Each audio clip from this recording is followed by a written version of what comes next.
Hey, happy Thursday, everyone. We've got Will back for the first Thursday of the month with a very different background this time as he is starting to unbox his collection in his not real new place, but new place to home his collection at the moment. Will, welcome back, my friend. Happy to be here. Happy Halloween. Hope you enjoyed trick-or-treating. Other than freezing my tail off, yeah, it's been, Yeah, it's been a decent week. it was pretty cold here too, but we managed to do okay. I think we have enough processed sugar to last us at least a few weeks. At least a couple weeks, I'm sure. And that's including the dad tax, which of course is mandatory. Right. Well, speaking of dad tax and Halloween, before we get into saying hello to all the friends on the chat and all that, Will has a special guest that would like to come on and talk about a recent watch. That's right. We'll do a sort of guest recent watch because, as I've mentioned before, my youngest daughter, Helen, her birthday is on Halloween. And so I surprised her on Halloween. She had a math test that day. And she thought she was going to go to school and take a math test, but I let her sleep in and then let her play hooky and took her to see FNAF. So we got a guest reviewer here. This is Helen. Hello, Helen. So what'd you think of Five Nights at Freddy's? There were too many plot twists. Yeah. All right. What was the issue there? I don't know. Yeah. Well, was it? Did you enjoy the scares? Yeah. Yeah. What was your favorite scare? Did you like it when the? Can we do spoilers? I Light when the spoilers. lady got cut in half That's my favorite part too. because it kind of just went like that. Look at the camera there. Somebody's saying, hello, Helen. Excellent analysis. Now, how long had you been waiting to see this? You've been learning the lore of Five Nights at Freddy's now since you've been like 6 years old, haven't you? Yeah, so like 5 years. 5 years you've been waiting for this movie. Now, did you like anything about it? Yeah. Yeah? Like what? I liked the cupcake. You like the cupcake? It was a deadly cupcake. Yeah. Helen, we got a question for you. Somebody says, did you understand the dream sequences? Yeah.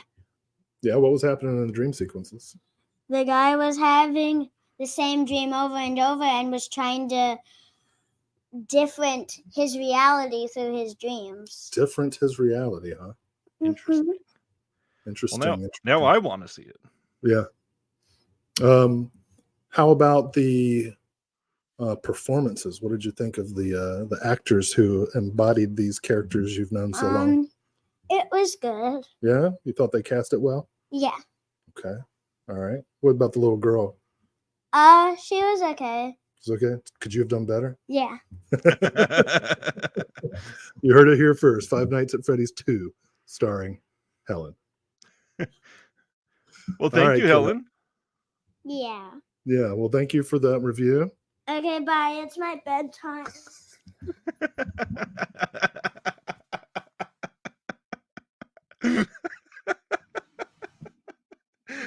That was the best goodbye yet. That was amazing. All right, let's go through a lot of these. I pointed out a lot of our hellos before we went live. We got Josephine here, Ronnie here, Paul's here, Dude McMahon, Antoine Sibner, hello. David Lash, what's up? Been a long time since he's been on a live stream. Eric, Jake, this is a fun one. Ancient Pixels, hello. I came here from Deaf Crocodile's Twitter post. Did you happen to see what Craig said about us on Twitter? I'm asking you, and I think you muted your microphone again.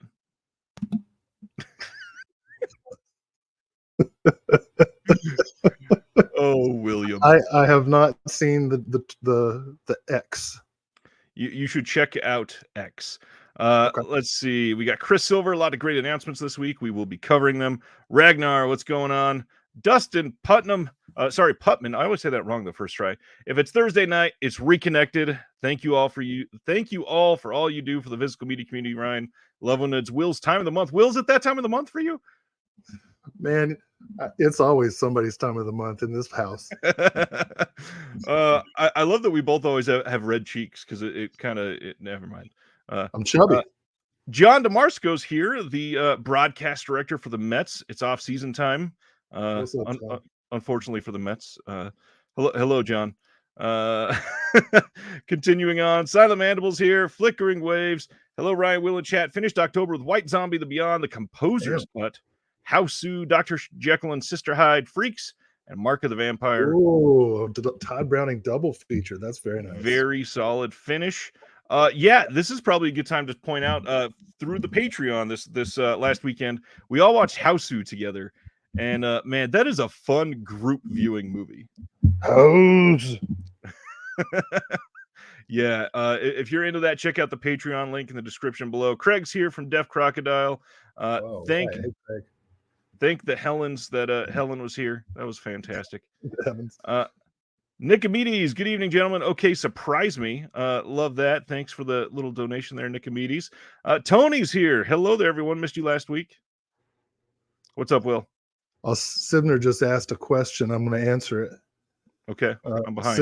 Sibner asks, at what point do you fear Helen discovering your Just Franco collection and asking you questions?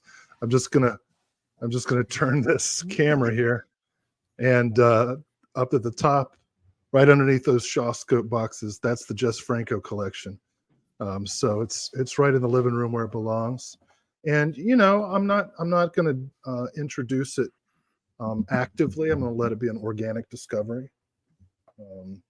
But yeah, I probably won't let her watch any of those. That was like when one of my first videos I did with the kids, and I asked Spencer which one he wanted to watch in the movie room, and he looked around and was just reading the big bold titles. And I was like, okay, maybe we should do something else because there's some titles you probably shouldn't be reading yet. Everybody is very happy that Helen was here. And then David Lash says, rookie move, muting your mic there, Will. Come on. I mean, yeah, it's like I'm in Groundhog Day technologically. If only everybody knew the amount of tech things I've had to solve for Will remotely from hundreds of miles away to fix some of our projects. It's a well-known fact that media studies professors are all completely incompetent technologically. You should see us try to start up a projector on a teaching station and play a Blu-ray. It's impossible. Oh man, we got a super ahoy from Silent Mandible. Thank you, sir, for that. Glad you are here. And man, lots of great friends here tonight. Will, the last couple times that we've been on, we've been sort of rushed because we've had a ton of stuff to cover. We haven't talked a lot about pickups and watches in a long time. I think we should spend a little bit of time on those tonight. How do you think about that?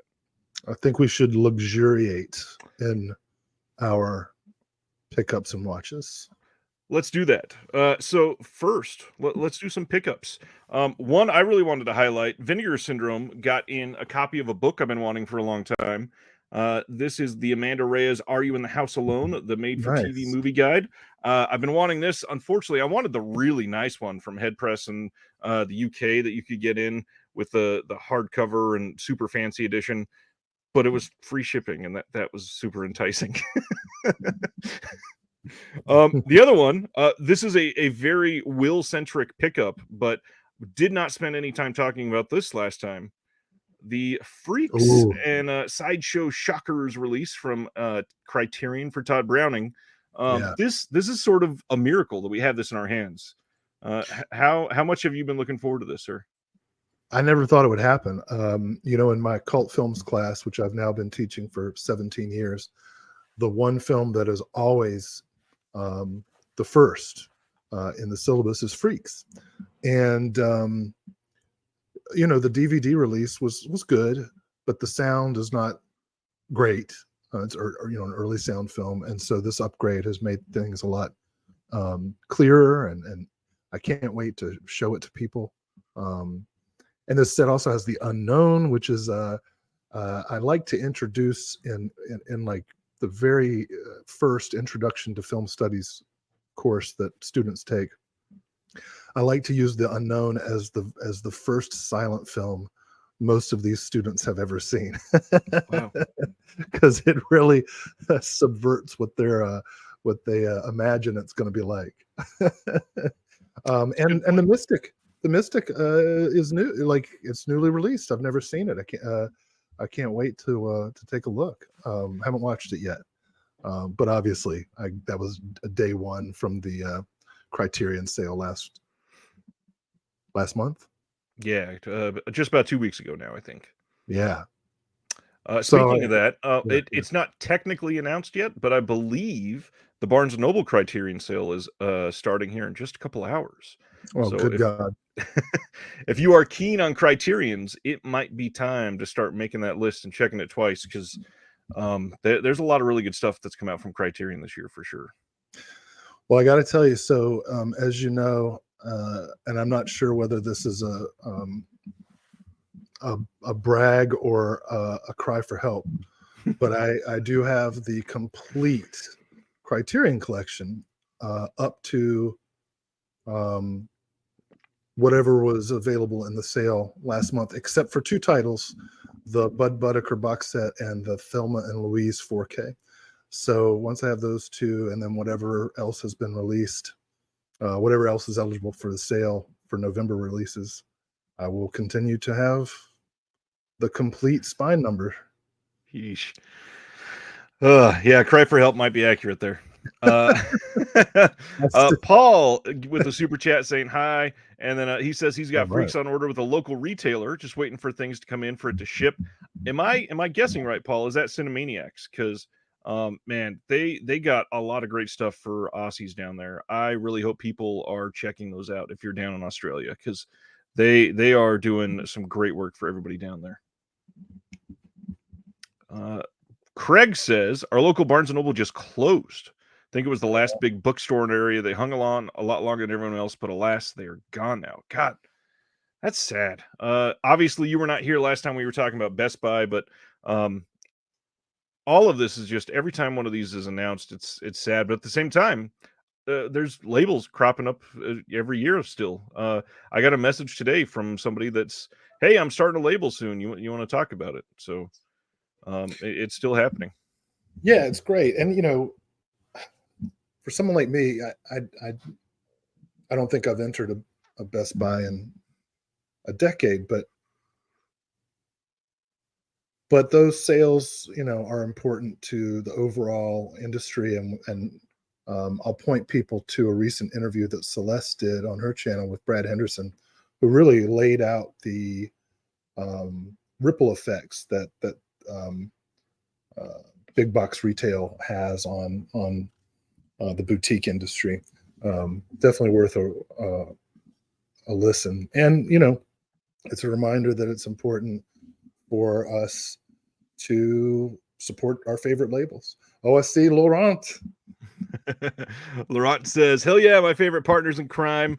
Hello to Germany. Man, we had a globetrotting tonight. We had a little back and forth the other night because Laurent went to see the great horror punk band Blitzkid, who happened to be friends of mine going back about 26 years now. And so I asked Laurent to say hello to them from me in Germany. So I'm sure, and he did. So I'm sure it was a nice surprise for them.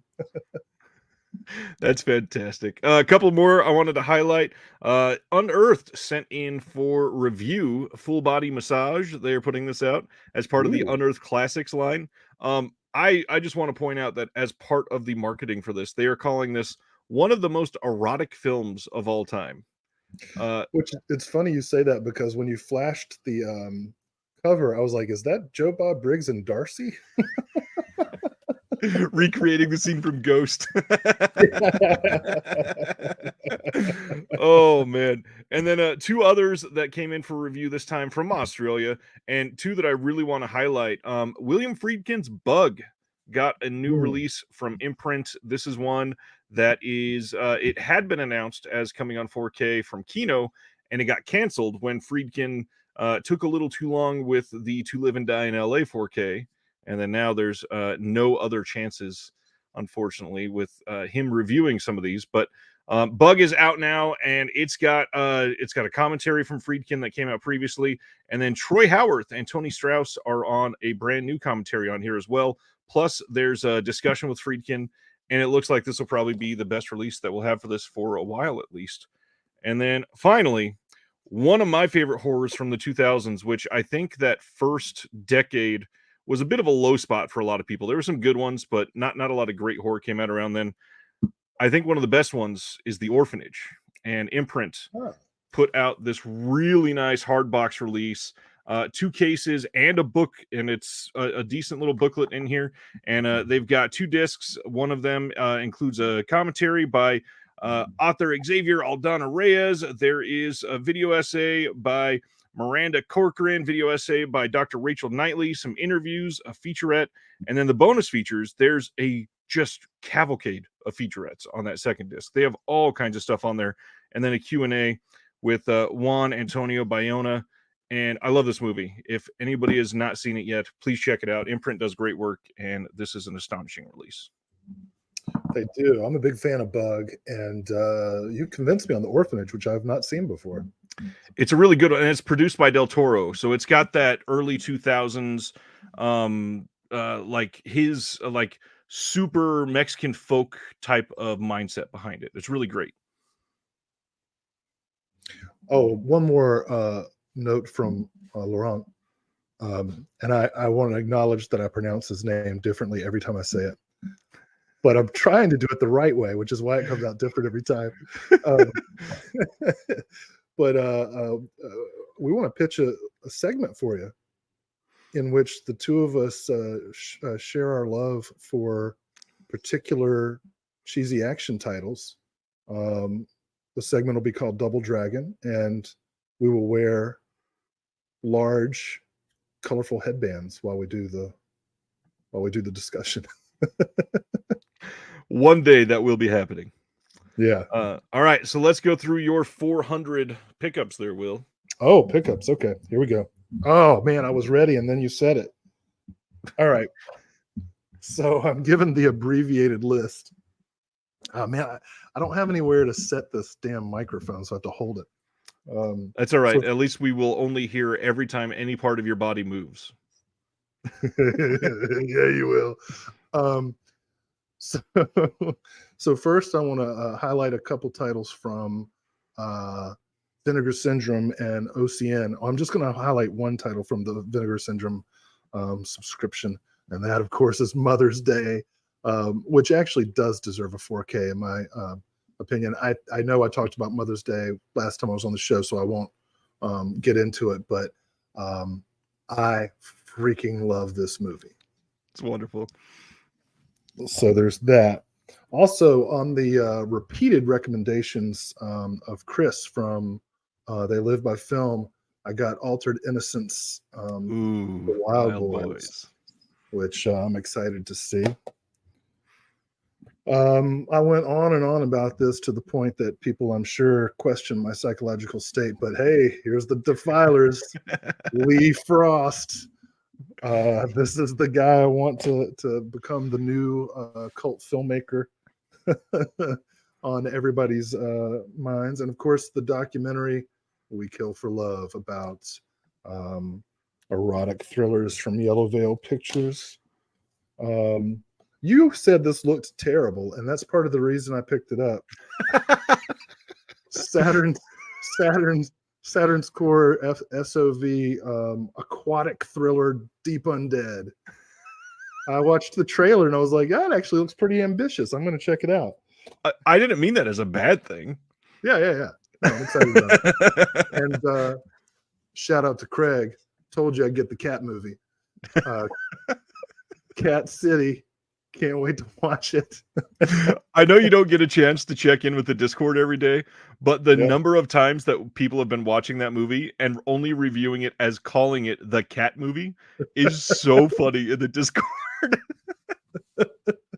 Well, I hope it's increased sales rather than. But anyway, okay, moving on. This is so fun. We have time to actually go through pickups. Yeah. So RIP Grindhouse physical store. But since I do not live in Tennessee, I don't use the physical store anyway. And so from Grindhouse, I picked up the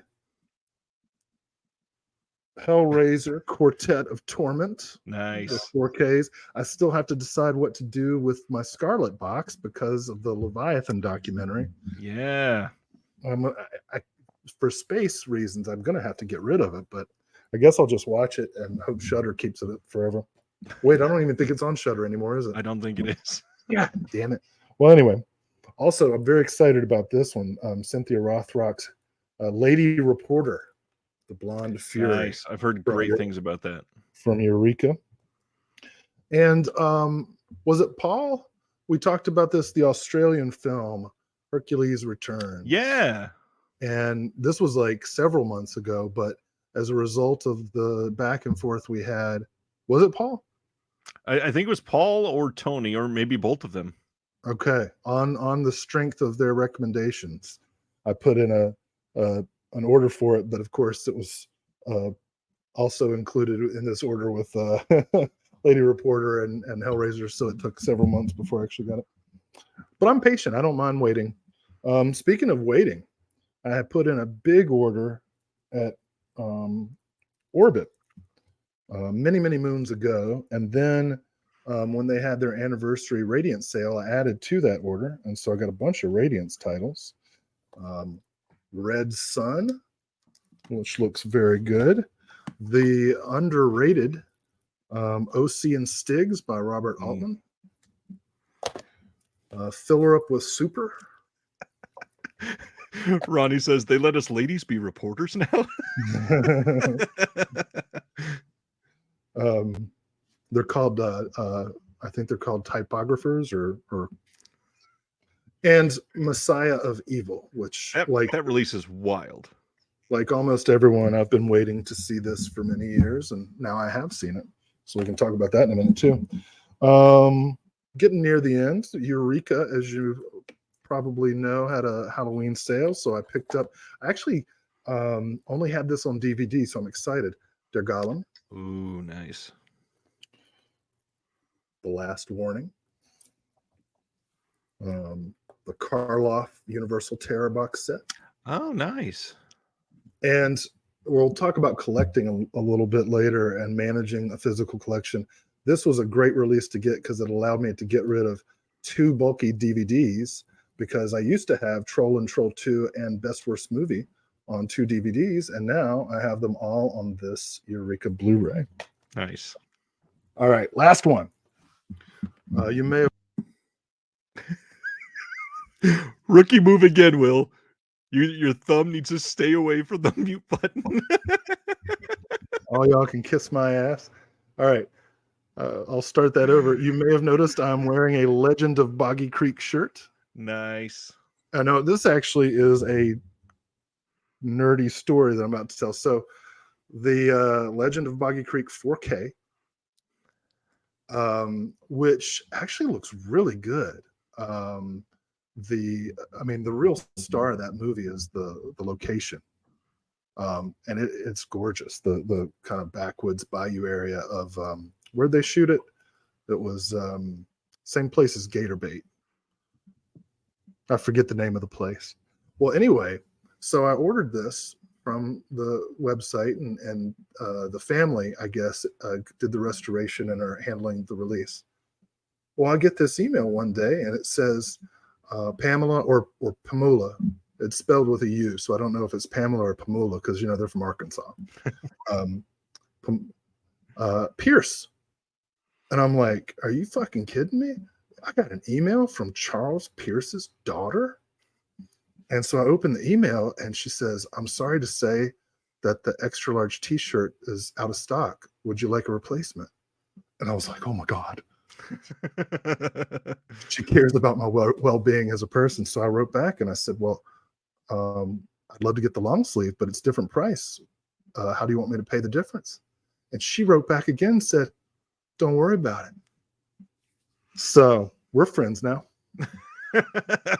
On the gift giving level, even. Yeah, like next time I go to Arkansas, we're gonna, I don't know, go hunting. Laurent says, "Damn, Messiah of Evil is a classic, Mr. Dodson. How come that you saw it so late? Why?" I was so busy earning my doctorate that I didn't have time.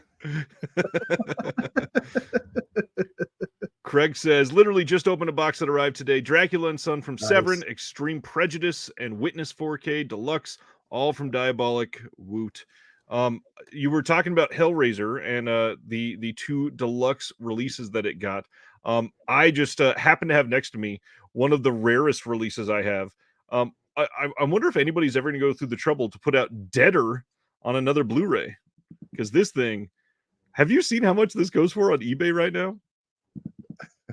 Just this not good movie sells regularly for like $340. Holy shit! Yeah, I haven't searched for it.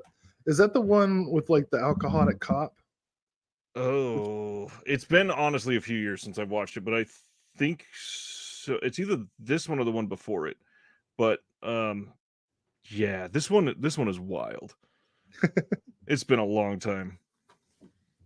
We'll make you some money. I like movies. I don't know. Well, since the last time you've been on, we had something interesting happen. We had our first title announced where our names are on here. Yeah. The Swiss Conspiracy. And this is, I don't know if this is an interesting story, but I'm going to tell it.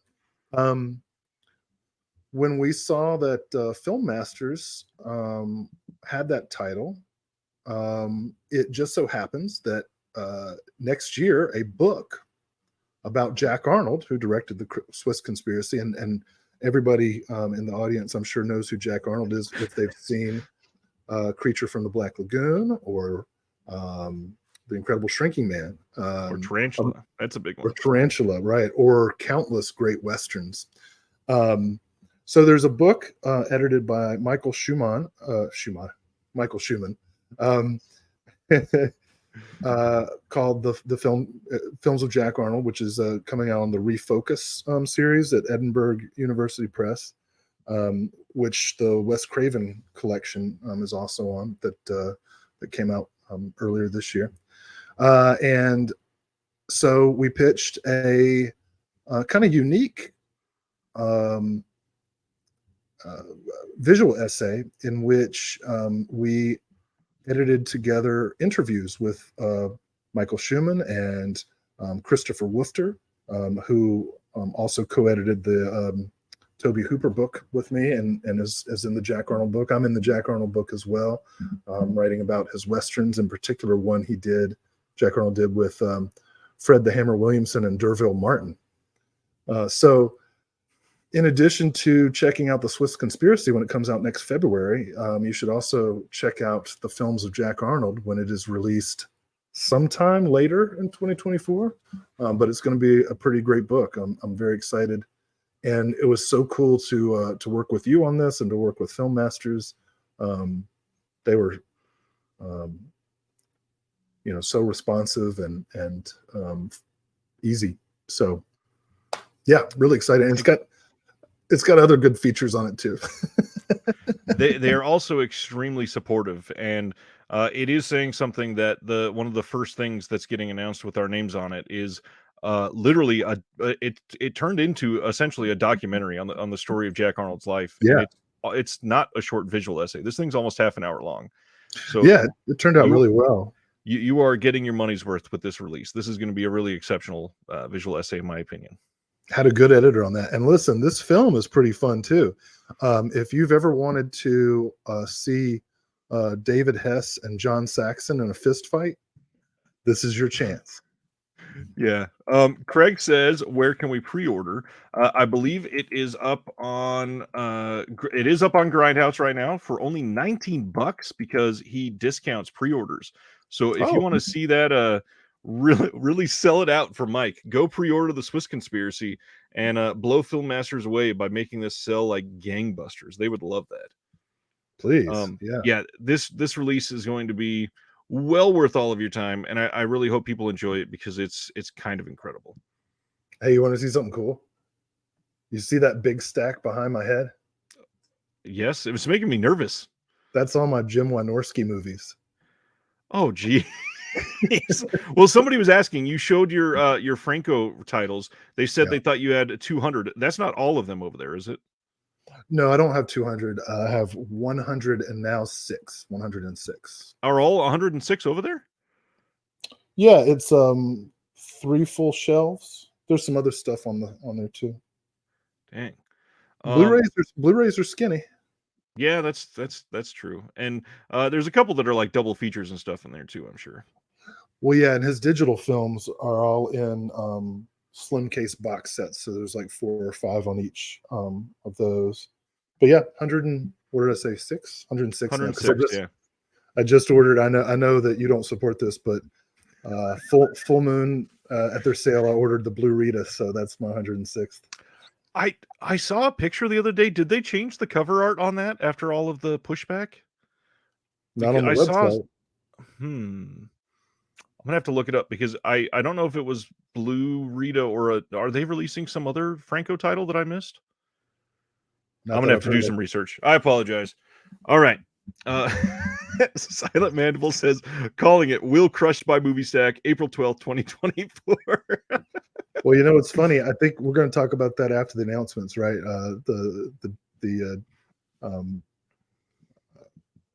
Difficult logistics. That's the word I'm trying to think of. Hope you can edit this and post. The logistics of physical media collecting, because this is I've got about 9,000 movies. I think Ryan actually has more. This is like 3 boxes of 50 some that are still packed up in my damn laundry room. So, yeah, to hype up a little bit, after all of the announcements and what's coming out next week, we're actually going to have a little bit of a discussion tonight. We're going to talk about moving a collection and then storing a collection. What are the realistic issues that you may face with that? A couple comments to cover before we get into announcements. Ronnie's stoked, says, Wynorski stack. Nick Amidi says, I'm just starting to get Jean Roland. I need help with Franco. Some hit, mostly missed so far. Don't be hating. I don't think anybody here is going to be hating because mostly me too. And this is where I'm going to step in and say, I will defend some things for Franco over here because I know a lot of people, when we say Franco, they immediately think Ryan hates it. I'm really hoping. Because you say you do. Listen, when you put out, how many, it's what, like 173 films that he's done? No, he's at like on IMDb. He's credited it for like 204 or 5. I'll look it up. Okay, so with Franco, he's got some that you would call normal films, in quotation marks. What is that? Did you see that? I guess I'm celebrating Jess Franco here. No idea where that came from. I'm not going to use any hand signals anymore. With Jess Franco, he did some stuff with there was another producer, some German producer that he did a lot with that got I think it was the Golden Goya collection in Germany. Do you remember what I'm talking about? I'm sure you do. I do. There was like 15 films that came out through that line, and most of those are more normal and that I've liked. Also, a lot of his earlier fairly standard horror I liked. It's the crazy random vaginal zoom-ins that don't make a lot of sense to me, but we'll let Will translate those, I guess. I gotta tell you, I don't recall ever seeing a vaginal zoom in, but if you want to point me in the right direction, I'll check it out. So he's on IMDb, he's credited for 207. So I have just over half. No, I have just under half of his films. Jeez. Cinema Jimbo says, I moved 9,000 plus discs when I moved from LA to Ohio, not to mention 100 of 16 millimeter film prints. Oh, that is terrifying. Yeah, my problems are relatively easy, really. Oh, that's the name. Thank you, Gary. Dietrich, Erwin Dietrich. It was the German producer. And the stuff he did right before the stuff that he did with Harry Allen Towers right before Dietrich was good too. I kind of want to just do a bunch of other hand signals, see if anything else happens. Anyways, well, be careful. Don't do this. I'm not setting it up for the memes. All right, let's talk about announcements before we start getting down too many of these crazy offshoots. Let's get into some Carrie. This is what we got first, my friend. You almost had rabbit holes, didn't you? I didn't want to. Arrow, first announcement of this week, last Friday. Arrow announced that their Carrie release is getting upgraded to 4K. I tried to take a quick look at this, and I can't tell if there's anything new from the old one. Anybody want to say if they've confirmed this? I don't have the old one anymore, so I could not, for some reason, compare. Hold on a second. So you're hanging on to Deader, but you got rid of your Carrie 4K? Because I have the other Carrie 4K that already came out. Okay. So you've got the Scream Factory 4K? Yeah. Okay. And do we know they're the same transfer, I guess? Or I believe they are, yeah. Okay. Still, I'm tempted. Yeah, and I get it. And it's De Palma, love De Palma. All right, Chris has nothing new for features. So yeah, if you just never picked up that old limited edition, or you gotta have that 4K disc, if you've got the old one, I almost just suggest waiting and getting the 4K disc on sale and putting that into your old limited edition, since it's all the same. Let's go to the other big thing that they announced. Well, not this one, the next one, I guess. January 30th on Blu-ray in the US and Canada, Arrow's releasing Murphy's War with Peter O'Toole. This one got, I believe it was an indicator release in the UK, and now it's out in the US and Canada. This one will have a new visual essay by David Cairns, archive interviews from director John Glenn and the focus puller, Robin Vigeon, archive interview with the film critic Sheldon Hall, and then a reversible sleeve and a collector's booklet with new writing by Philip Kemp. I've never seen Murphy's War. Is this one that you're into? I haven't, but I'm a sucker for, British war movies. So this is a definite checkout for me. I totally agree with Chris here. I think this is one of like the best pieces of art announced for a single film in quite some time. I really enjoy the way this looks. Yeah, it's a cool cover. Now, the other one that a lot of people are excited about, they are releasing on January 16th, only in the US and Canada, Conan the Barbarian on 4K. Arnie coming on 4K from Arrow. What do you think about that, Will? Conan, what is best in life? To see your film restored.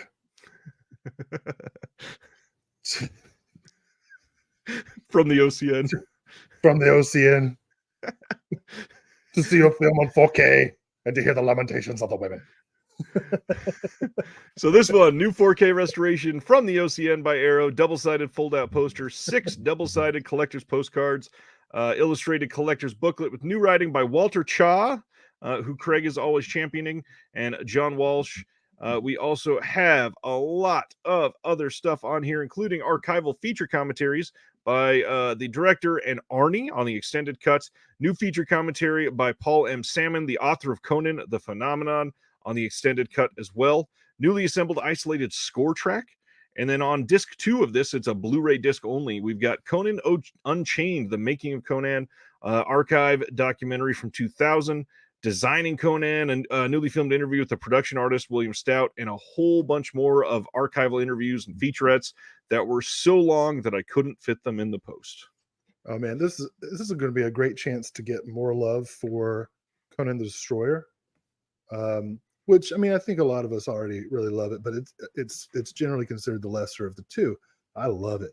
Richard Fleischer, such a great director, from everything from 20,000 Leagues Under the Sea with Kirk Douglas for Disney, all the way up to Conan the Destroyer and Red Sonja as well.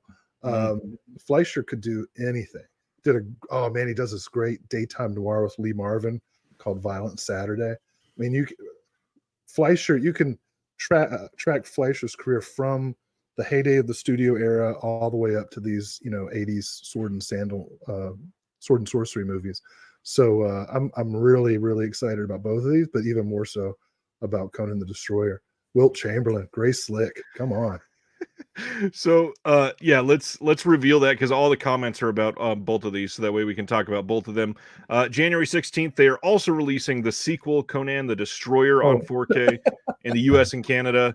This is going to have new 4K restoration by Arrow from the OCN, a bunch of literally 3 archival commentaries plus a new commentary by Paul Salmon, again, newly assembled isolated score track, plus some extras, featurettes, newly filmed interviews, all that other fun stuff, 6 double-sided postcards, illustrated collector's booklet, and then, of course, they're releasing, it took a minute after that, hold on, it's there somewhere. Okay, maybe it's not. It must have never posted. They're releasing a double set box with both of them, and you can get that with both the 4Ks. Unfortunately, the art on that, I think, is a little lesser than this one. I think the individual releases look quite a bit better art-wise. Well, are you picking these up, or are you thinking of getting individuals? Are you going to go for the double pack? Double pack. We had somebody already mention, I think it was, yeah, Sibner says, the 2-pack is already down to $59 on Amazon. There you go. That is a very good price. Yeah, my bad. I didn't have my glasses on. I thought you were showing the combo pack, but you were just showing the Barbarian. I don't even have the combo pack. Well, I don't know what happened. Art issues aside, I recommend the 2-pack to everybody. This is a very, very exciting announcement. I don't know where it's at. I'm kind of sad that it's not up there. And yeah, I kind of agree with Chris here. $59 on Amazon with the damaged box. Likely, I don't know how much it is at Grindhouse or Orbit or Diabolic. You're going to get better taken care of there, and it's probably only, if it's more expensive, by a couple bucks. I would go with one of those for sure. That's my plan. But really, if I'm getting these, I kind of want to save room. That double pack is very enticing. Laurent says, damn, I need this with great stunts from Tony Brubaker. Conan is a must-have. Hope the transfer is good and not like Red Sonja, which is now Green Sonja. Don't even get me started on that. I was so excited. I sold my DVD, which I now regret, and now I've got that 4K monstrosity. Someone needs to rescue it as soon as possible. I saw somebody, was it Carrie, said that Siskel and Ebert gave Red Sonja a bad review. Those guys are sexist zombies. Red Sonja is fantastic. That's it. That's all I'm going to say. Joel, who is from Scarecrow Video, says best bet for Excalibur now is probably Shout, and that is probably true. And I think Excalibur is one of maybe 2 or 3 that don't have any 4K releases that are from that overall genre in that time. You know what somebody needs to do. Speaking of that genre, there's one film out there that still hasn't gotten an HD release of any kind, and it's one of the greatest of the sword and sorcery films of that era, Hawk the Slayer. I don't think I've seen this. Oh my God, you got to make it happen. I got to make it happen. Has anybody in the audience seen Hawk the Slayer? Post in the chat. Chris says, I still want Kindergarten Cop in 4K. That's coming. It's coming from Kino, and it's coming in January, I believe. Sorry. That is not my role. That is your role. It's your role too. That's why you're here, my friend. I'm just the color commentary. Am I Mark Jackson or Jeff Van Gundy? Paul knows what's up. Paul's saying Hawk the Slayer. Clearly, I'm Shaq, and you're like I'm Charles. Charles or Stephen A. Smith or something. Hey man. Come on, man. Kindergarten Cop. Come on. You need to see Kindergarten Cop 2. It's in a Montessori school with Dolph Lundgren. I love the energy tonight, man. This is amazing. Paul says Hawk the Slayer is amazing. Kid in King Arthur's Court. Sivner says, call me crazy, but what do you think the odds are of Criterion coming out of the blue and doing Excalibur? Not super high, in my opinion. Probably not. Brian has the laser disc. Amazing. Wow. Roger can't speak. Roger Ebert gave Speed 2 Cruise Control a positive review and defended it by asking haters if they could make a better movie.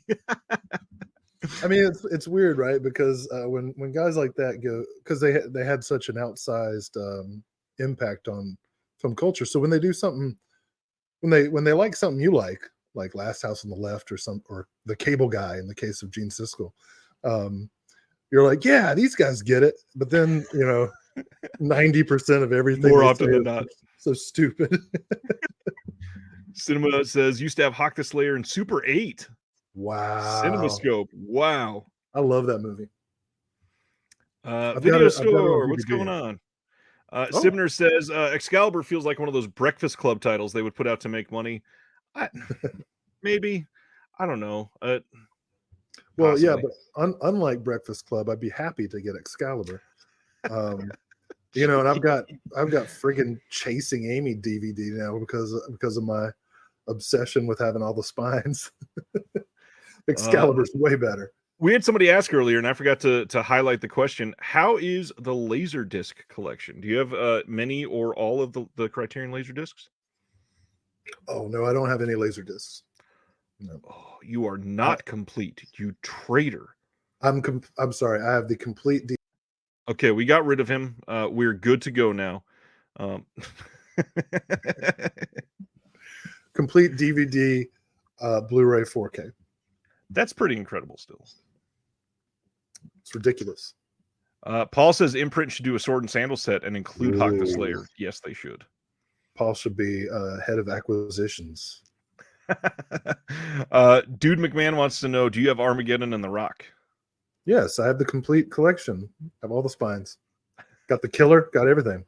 But no, you're right. I do not have laser discs. I didn't start collecting until laser discs were long gone. So those laser discs are not spine numbered, right? Or at least they don't correlate with the rest of the collection. I don't think they correlate. I feel like they might have had numbers. Well, I'm not sure. I've got my limitations. Wow. Brian does have a complete Laserdisc collection for Criterion. I bow down. Amazing. Well, wait. He says he's got the complete Laserdisc set, but does that mean you do not have the complete DVD Blu-ray 4K? He does not. He is a Laserdisc collector. Oh, okay. Well, then, we should join forces and become Captain the Criterion collection. Yeah. Captain Encumbered. Well, let's keep going. All right. We finally got some confirmation and details on Second Sight releasing Mean Streets from 73. This is coming on 4K in the UK on January 15th. Also getting released on Blu-ray. And this is the Scorsese joint, of course. And this was supervised and approved by the director and collaborator, not only Scorsese, but Schoonmaker as well. And this is going to have new audio commentary by Demetrios Matho, I'm probably saying that last name wrong, author of BFI Films Classics Mean Street, and David Thompson, who's the co-editor of Scorsese on Scorsese. Scene-specific audio commentary with Scorsese and actor Amy Robinson. New interview with the producer, Jonathan Taplin. You've got a few other featurettes and some feature-length documentaries on here. And then, of course, this comes with a 178-page book.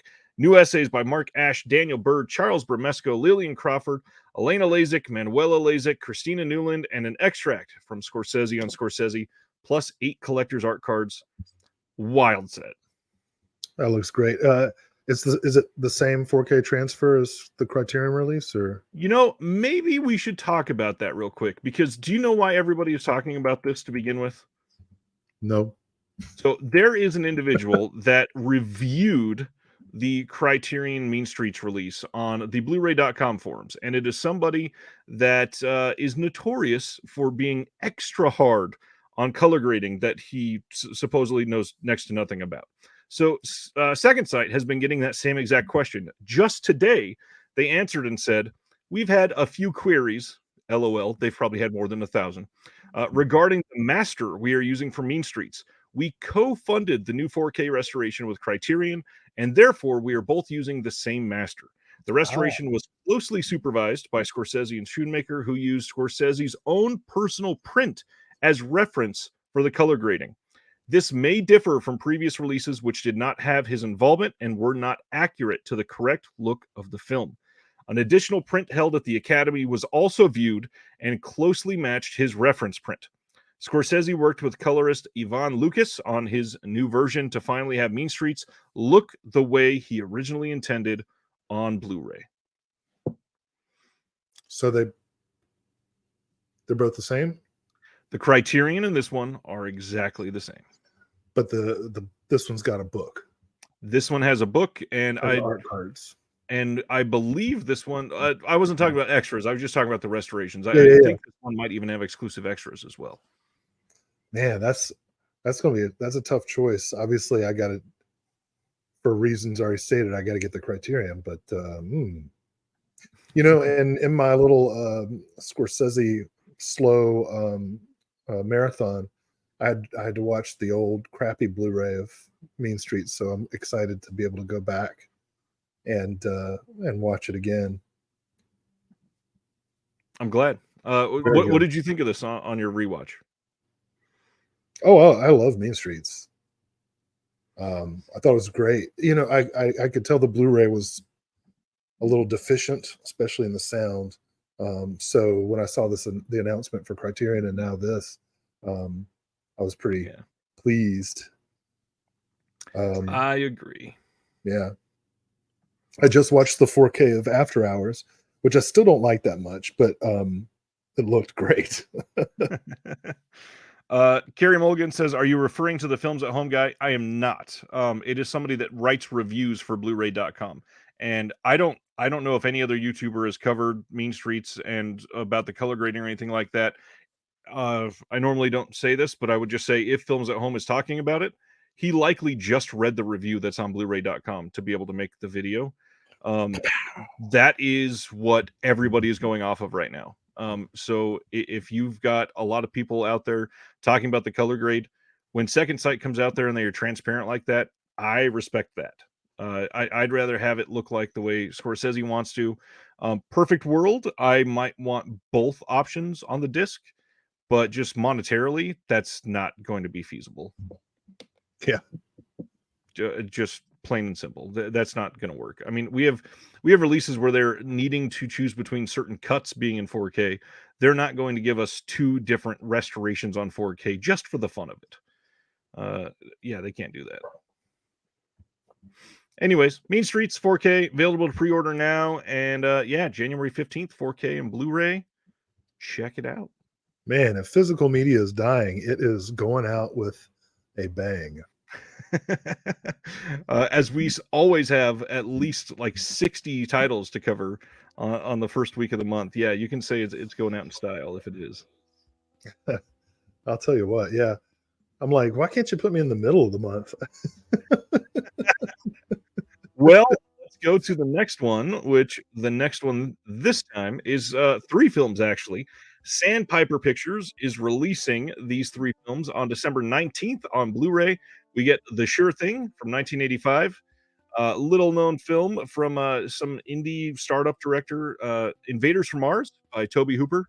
This is coming on the same date, December 19th. That's from 1986. And then High Spirits from 1988 is also coming. Now, the sort of downside, and I'll highlight Invaders from Mars just because I know you're the Hooper guy. The sort of downside of it being Sandpiper, this will be the same exact transfer as before. They're not going to pay for a new transfer. There will not be new features. There will not be new anything. It's nice that these will be in print, but if they were going to invest in these, I wish they would actually invest in these. So is the Scream Factory out of print? The Scream Factory Invaders from Mars has been selling for more than $50 for about 3.5 or 4 years now. I was just looking behind me because my Toby Hooper collection is on the shelf. Well, I'm not selling mine. So we get a 4K or something. Yeah, okay, well. All right. The Sure Thing, I actually have never seen, and I am slowly working on a book about teen comedies from basically from Animal House to to the present, and this is one that that is a blind spot for me. So I may have to check this one out. On the bright side, when these get released, they end up being around $13-14 during low times. So that's a decent thing. And I'm glad people will be able to see them. I won't be too publicly negative about Sandpiper. I just wish that they would do a little bit to put some love into these releases. Oh, Daphne Zuniga. Hey, the dorm that dripped blood. What was the show that she was on? She was famous for a while. What was that?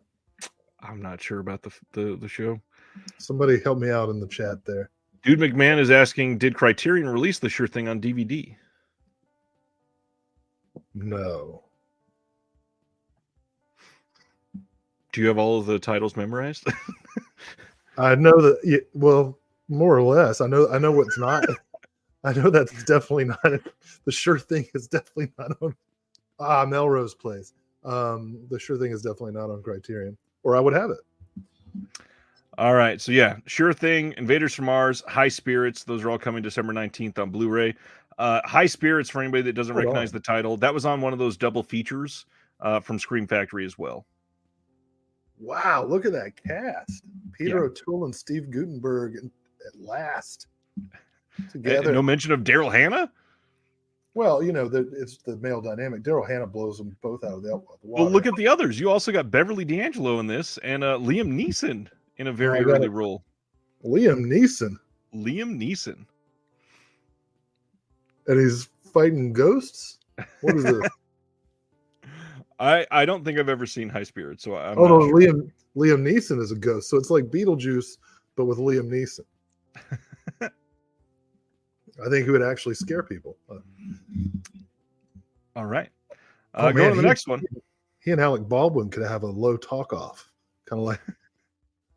I'm so glad you kept it to the low talk off and not disparaging Alec Baldwin's good name at this moment. Don't know what's good about it, but that's why I said that. Kino Lorber soon, who knows when that is, they are releasing Let's Dance from 1950 on Blu-ray. That is with Betty Hutton and Fred Astaire. Nice. And Fred Astaire, he's done a couple small things previously. Oh yeah, this is what Bowie and Jagger based their video on. Good stuff. Good stuff. Reggie says if only it had Kevin Costner. Which one? Probably High Spirits. He's probably saying because I would have seen it. I've not even seen every Kevin Costner film. Are you a Kevin Costner fan? I am a Kevin Costner in very specific movies fan. I like most of what he's done. Okay. Are you a Kevin Costner hater? Do you want to fight? I like some movies that Kevin Costner is in. Like what?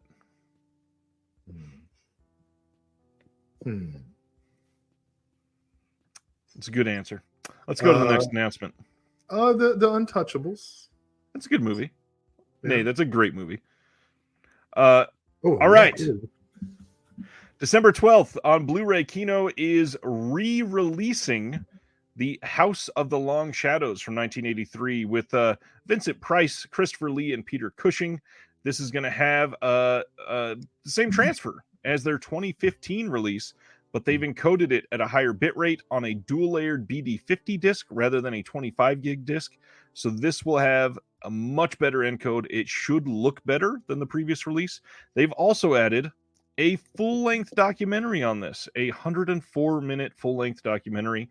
And of course, now they're selling everything with a slipcover to get everybody to buy it. So, yeah, this is coming out again. Great.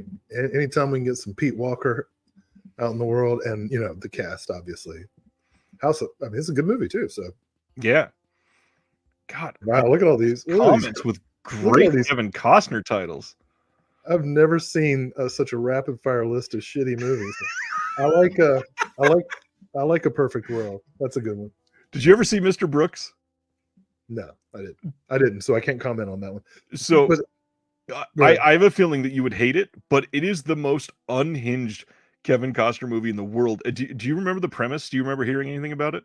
Well, he's like a murderer, right? And it was like a big deal because he was like going against type. Yeah, well, kind of. Kevin Costner plays a serial killer, Yeah, and Dane Cook, of all people, says, "I want to be like you. Can you train me?" that sounds about right. And it's freaking wild. Love that movie. Well, I know where Dane Cook gets his method. Dane Cook has kind of been treated really poorly. Anyways, Oh, are you? Is this going to become a Dane Cook um, uh, rehabilitation? not at all. I actually hated his comedy, especially because he stole some jokes. But the big thing, I don't know if you've heard about that. His brother was his manager for a while and was hiding money and stole like a couple $1 million from Dane. Damn, Dane. Sorry, buddy. Be careful who you trust in this world.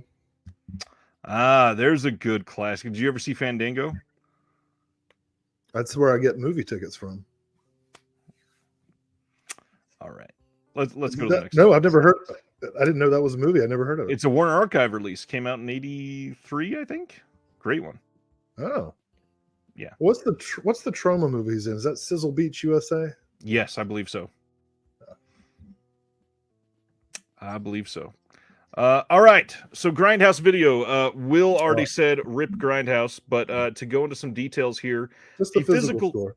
The physical store for Grindhouse Video shutting down on December 31st. If you have ever had a desire to go to Knoxville, to go to the Grindhouse Video store, you got till the end of the year. That's it. And then the online store is shutting down through January so that they can reorganize, get all of their in-person in the store inventory accounted for properly. And then the online store will be back online starting on February 1st. That's a long time to go without grindhousevideo.com. I hope that everybody continues to support them. Mike does great stuff. Love the website. It is sad to see this go, but at the same time, I get it. Like, rent prices are insane for physical stores right now, and it's in Knoxville, Tennessee. And I don't know if they have a blooming physical media presence necessarily, but it is kind of sad. Well, you're not allowed to read half the books anymore, so you'd think video would be doing better, but you're allowed to read the books. You just have to be over 18 and in the privacy of your own home. You can't teach the books. Oh gosh. Well, yeah, I am sad about that too. You know, obviously I'm not able to shop there physically, but I do get a lot of stuff online, and you know, just anytime something like this shuts down, you're sad. Oh yeah, I forgot about that. Dane Cook dates little kids. Yeah, Ronnie says Dane Cook just married a woman he's been dating since she was a teenager. Well, that's disgusting. No thanks. So next one. I think this is about to be over or just finished. Hal Hartley is running a Kickstarter for his next film, Where to Land. Right before COVID came, this was it says ending November 3rd, so it's got to be ending in the morning. This was an active Kickstarter right as COVID came, and everything that crashed and burned from that, it wasn't going to work. So he actively refunded everybody and was just able to relaunch the Kickstarter, and it looks like it was funded. So if you want to get in on it, which is now a guarantee to be able to get stuff, it is now the time to do it. It had an incredible day. It literally, they got like $20,000 of donations just today. So if you really want in on it, this is the time to do it, and got some good perks in there. That's what integrity gets you, Cook brothers. Hope you're paying attention. Completely agree. I love Hal Hartley. That's great. And a lot of people that collect his Blu-ray stuff might want to know that he is saying the physical release of this will match the style of the other Blu-ray releases, so you don't have to worry about that. Oh, thank goodness. That's a big thing for a lot of people. I know. Sandro, speaking of trauma, did you end up getting a replacement disc for the Toxic Avenger box set, and should I upgrade to the 4K versus the Blu-ray set? So first off, yes, I got a replacement third disc. I still need to make sure that my second disc plays, because when I put it in the first time, it did not work. It also skipped. I may need to contact them. Should I upgrade to 4K? Unfortunately, I'm not going to say yes or no. I think that's a very personal decision. As subjectively as I can say this, why are you laughing? It is. Oh, it sounds like some like sex hygiene thing. It is a section. Have you watched Toxic Avenger? Come on, William. Of course I have. So you should understand. Genuinely, I don't think that anybody that watches these in 4K could ever be disappointed in any way. These look astonishing in 4K. They look better than anything that Troma has ever put out, ever. It's wild how good these look in 4K. And if you want to upgrade, I think you should. If you don't want to upgrade, I think that's totally cool. Obviously, the Blu-rays are going to be super cheap, and the 4Ks are a little pricey. They'll probably be around for a long time. So if you just want to wait until they hit a certain price point, put a little note in your phone or get a price tracker, and when they get down to that point, pull the trigger. So here's my problem. I still have the Toxic Avenger DVD box set because it includes the entire Toxic Crusaders cartoon series, which is great and which I showed to my children when they were young, and they loved singing the theme song, which made me so happy. Toxic Crusaders. And so this 4K set doesn't have Toxic Crusaders, and I don't see any release forthcoming. I do have the Troma Now streaming service, but they're not going to lose the rights to that. But still, having that's a cartoon that it's freaking good, and I like to put it on every now and then. So I don't know. I do want to do the upgrade. Obviously, going from DVD to 4K would be nice, but And they do look incredible. I've never heard anybody say that about an in-house Troma movie. Well, keep in mind, Vinegar Syndrome did the scans. Oh, I didn't know they were doing scans for like Troma movies. I thought it was they were just restoring licensed movies. If anybody does not know this, a lot of the boutiques that we all love and support, many of them don't do their own scans. They simply don't have film scanners. So like Severin, they do scans all the time for other companies. They did there was a Western, was it Bonanza or was it something else that just came out on DVD recently? It was like 60 discs or something. A network TV show. They did all of the scans for all of those episodes at Severin. Wow. So it happens all the time. Vinegar Syndrome does scans for other people. Severin does scans. Not all these places can afford a scanner. Scanners are super expensive. For a decent one, you're looking at $50,000 plus easily. Wow. Just for the scanner, and that's not even the work that goes into it too. Well, I wish somebody would put out the cartoon. Yeah, I'm sure it'll happen eventually. But this 4K set's on my Christmas list. So. Oh, wow. Sandro says, not a plug or anything, but Deep Discount has 15% off, and it's on sale right now. So overall, that Toxic set is down to $73. See, and that's the other thing. If it had the Toxic Crusaders on it, I could justify it as a Christmas gift for my children. But I agree with Sibner here. Get the set and put the ones with the cartoons in an envelope and put that in the box set. I'm going to pretend I didn't see that. I do not envelope discs. I am not a 1990s CD collector. I don't. That is anathema. I do not envelope discs. That is a sinful display. What's the point? Might as well just get a fucking digital code and say, look at my collection. I got digital codes. I've not heard you passionate about something like this in a long time. Amazing. I do not envelope a disc. And everybody's always complaining, ew, I get a scratch from the packaging. And you're going to envelope a disc? Get out of here. Oh, man. Okay, I'm not going to put that comment up there. We're not here to shoot down all of the other YouTubers. We're talking about physical media collecting, and you're talking about envelope and disc. I feel like Allen Iverson all of a sudden. We're talking about a collection. You're talking about envelope and a disc. Ooh, amazing, amazing. Are we collectors? Or are we Best Buy shoppers? I mean, Do like you see this? Nicomini says the Wynorskian wisdom of Will Dodson, the doctor of discs. I'd expect somebody who gets their collection from Best Buy to envelope a disc. All right. Enough of this vehement looking down on others. Kino, eventually, someday, they will be releasing Gunfight at the OK Corral on 4K. This is the 1957 Gunfight at the OK Corral. Burt Lancaster, Kirk Douglas, Lee Van Cleef is in this, and one Oh, man. Mr. Dennis Hopper. John Sturges, baby. This is awesome. Great movie. I love you, Sidner. Hey, check it out, dude. I learned how to say your name. Only took many months. Tonight, there will be a recurring theme to discuss sales. We mentioned the Barnes & Noble sale for Criterion Discs is starting here in just a few hours.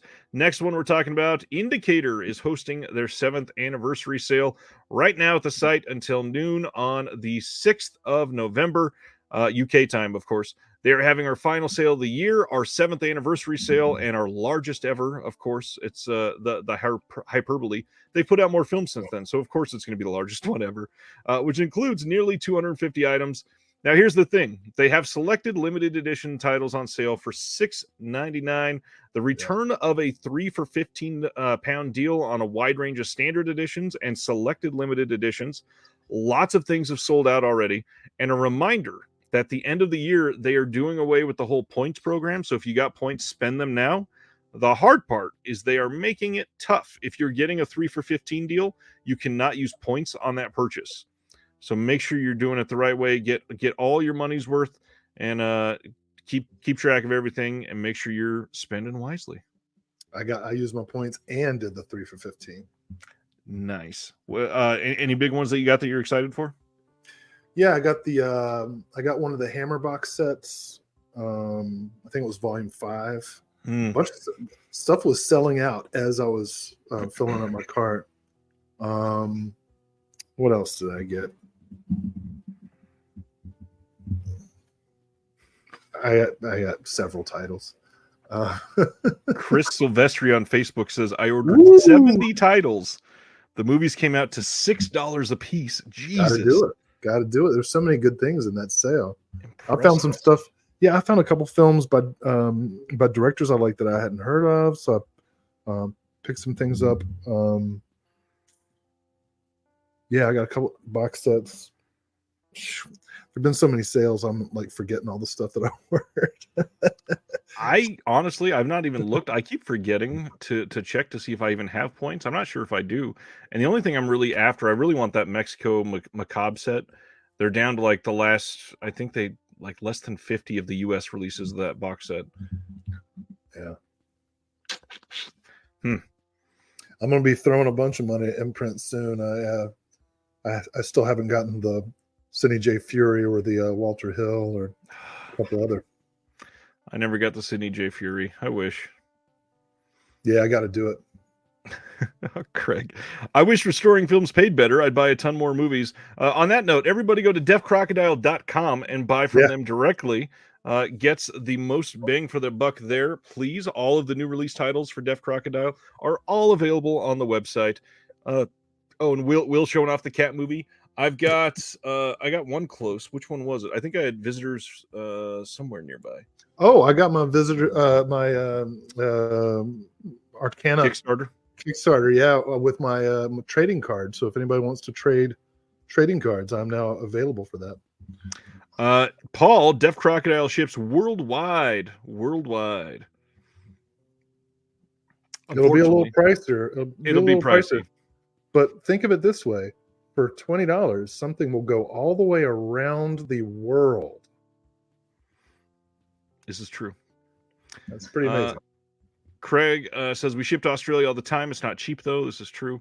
And it also says, wasn't looking for a plug. I know. I only plug things I love, and I love you, Craig, so thank you. Next up. Well, you plugged Dane Cook. I did not plug Dane Cook. I said I liked a movie. That is not a plug. Come on. Another Kickstarter, campaign. This one's on Indiegogo. But there is another Indiegogo campaign up right now for Christopher Bickle. You might know him because he did the sort of like exploitation grindhousey type film a couple years ago called Bad Girls. Also did The Theta Girl. You can now back his new film Pater Noster and the Mission of Light. And it looks pretty great. It's looks to be a folk horror of sorts. And I'm into it. I hope somebody would check this out. This one, you got all kinds of things that you can choose from. They also made a really freaking great looking soundtrack for this, and they're releasing it on vinyl, and they've got a lot of great artists that are they are contributing to the soundtrack. They even got Tim Capello, the sexy sax man from the Lost Boys. He plays sax on the soundtrack. Like, that's amazing. It is a double LP variant, so check this out if you have not. Might be worth it for you. Roddy says visitors from the Arcanic Galaxy rules. I want a Moo Moo action figure. You can't run Benny's bathtub without a plug.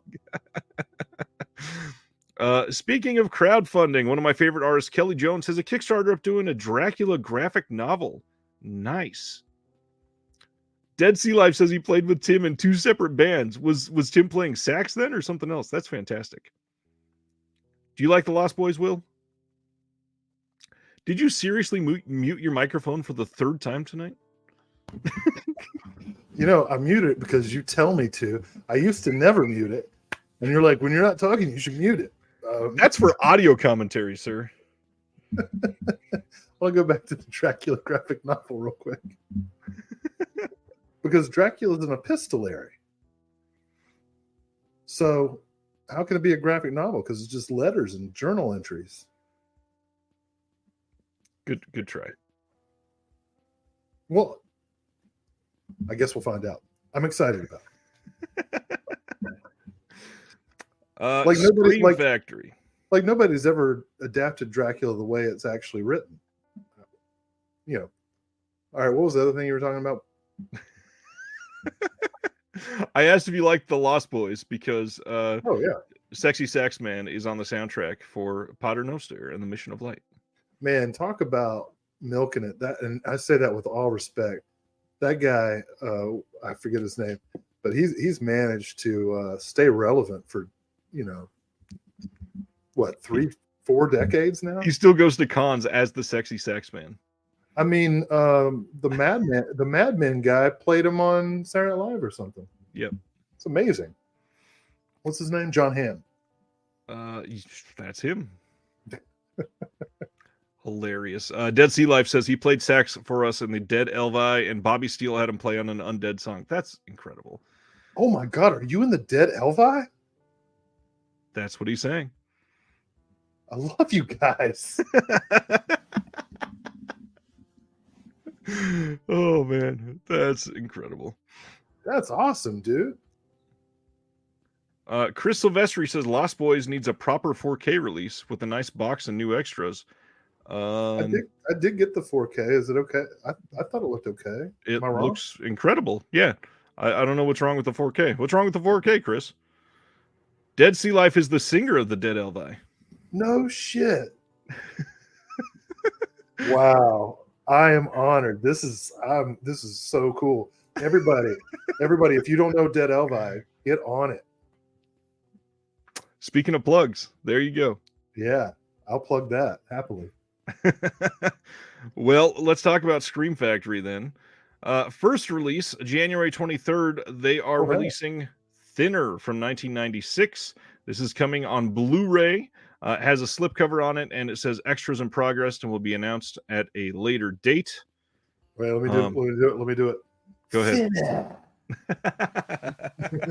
What do you think of Thinner? I've never seen it. You've never seen Thinner? I've seen the trailer like 100,000 times.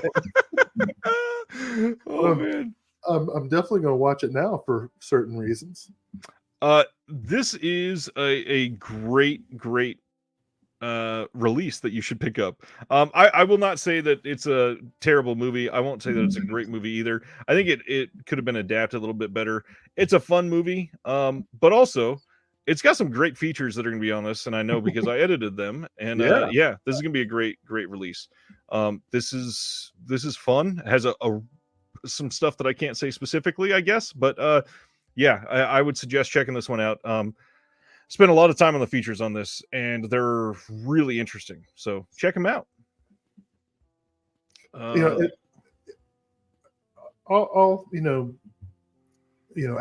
evaluate the movie as you will.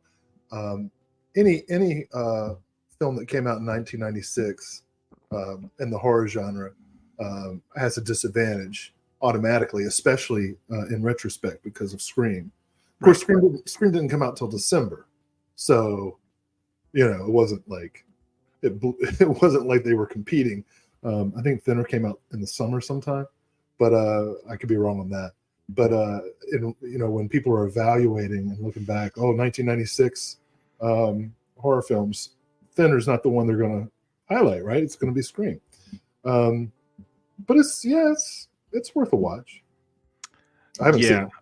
It's a fun release primarily for practical effects. They put a lot of work into practical effects on this movie, including a fat suit, including a pie that looks like it's breathing. There's some really cool, interesting scenes. Really great. Michael Smith says, any chance you might get Kim Newman to do an episode of your podcast? Wow. I freaking wish. Yes, I would love to do it. He is on my list. I genuinely keep a long list of individuals that I'm trying to get, hoping for some of them to happen soon that are near the top of my list. I got a list too. I want to add it to your list. We should do that. Well, there's some people I want to get on just to yell at them. Dead Sea Life loved Thinner. A lot of people saying Thinner is fun. That does it for me. The Dead Elvi love Thinner. That's all you're going to talk about now tonight. I'm stoked, dude. Next up, Scream Factory is putting out Funeral Home from 1980 on January 30th. This is one a lot of people expected Vinegar Syndrome to have, and for some reason, they are not putting it out. They are putting out other stuff, while Scream Factory got Funeral Home. This is kind of surprising that they'd put this out, and it's a brand new title to them, not one that they'd released previously. And it's probably a good time to point out that Thinner, as usual, has Collector's Edition written across the top. Funeral Home is called a Special Edition. Now, this is not the first time they've done that, but they've never actually defined what that means. I would love to hear somebody try to explain it.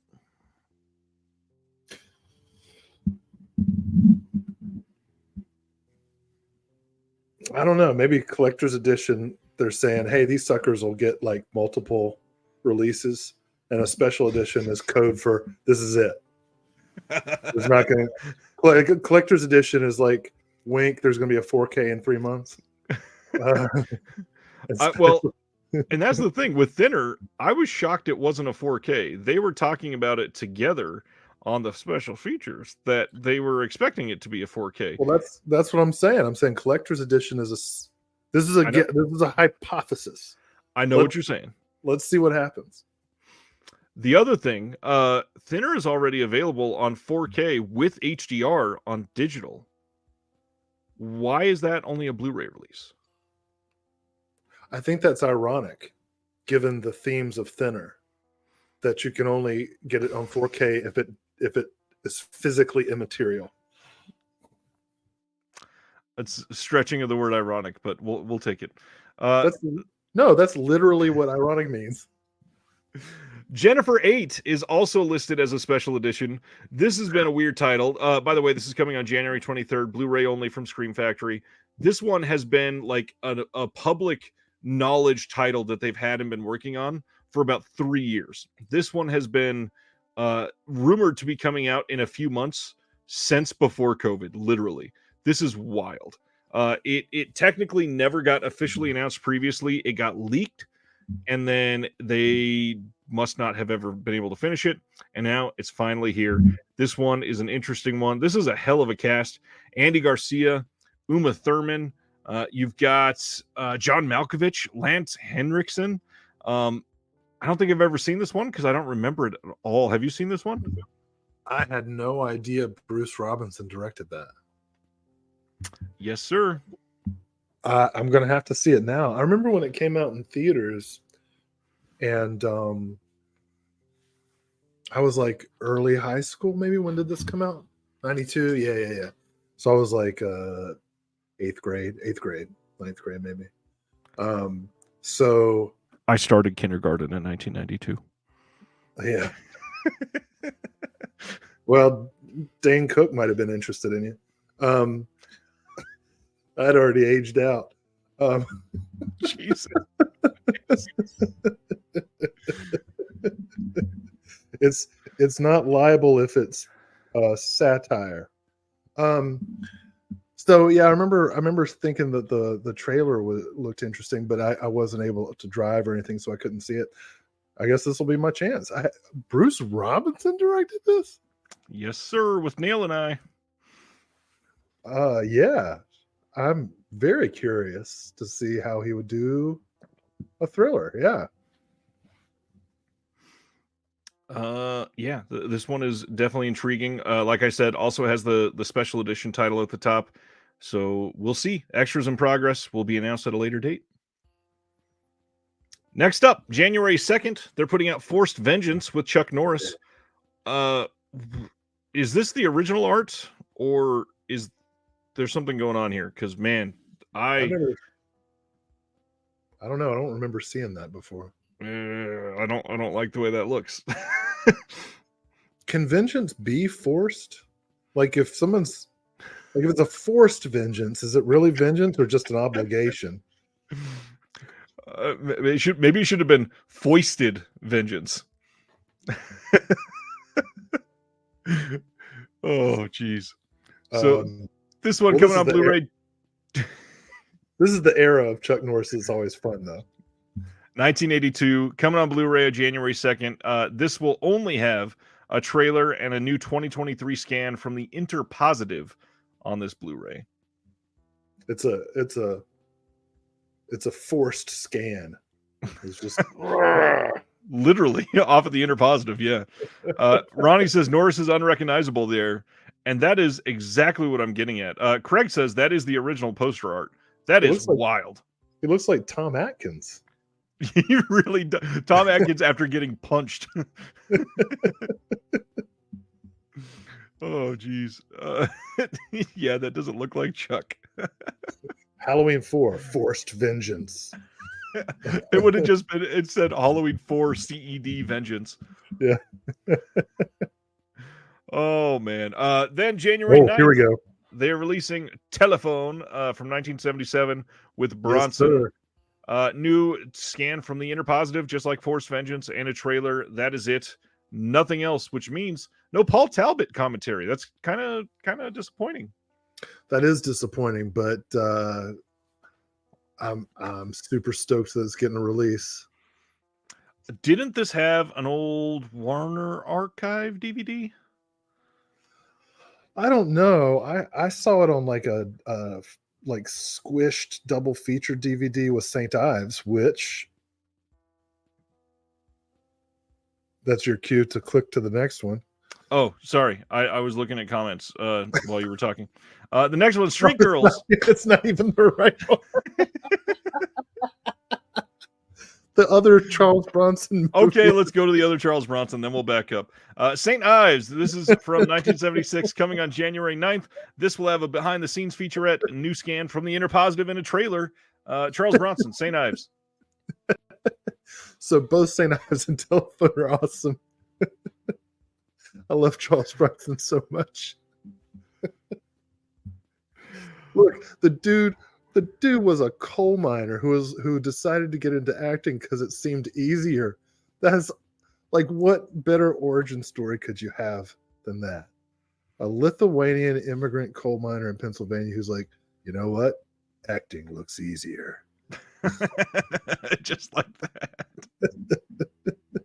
And then he goes up and he's like, yeah, he's in House of Wax with Vincent Price, and then it's on to the races. St. Ives, love it. Telephone, love it. Underseen, I think for a lot of film fans these days who know him more for his weirdly reactionary 80s movies with J. Lee Thompson and Michael Winner. So check these out. Yep. St. Ives and Telephone. You're looking at January 9th for both of those from Shout.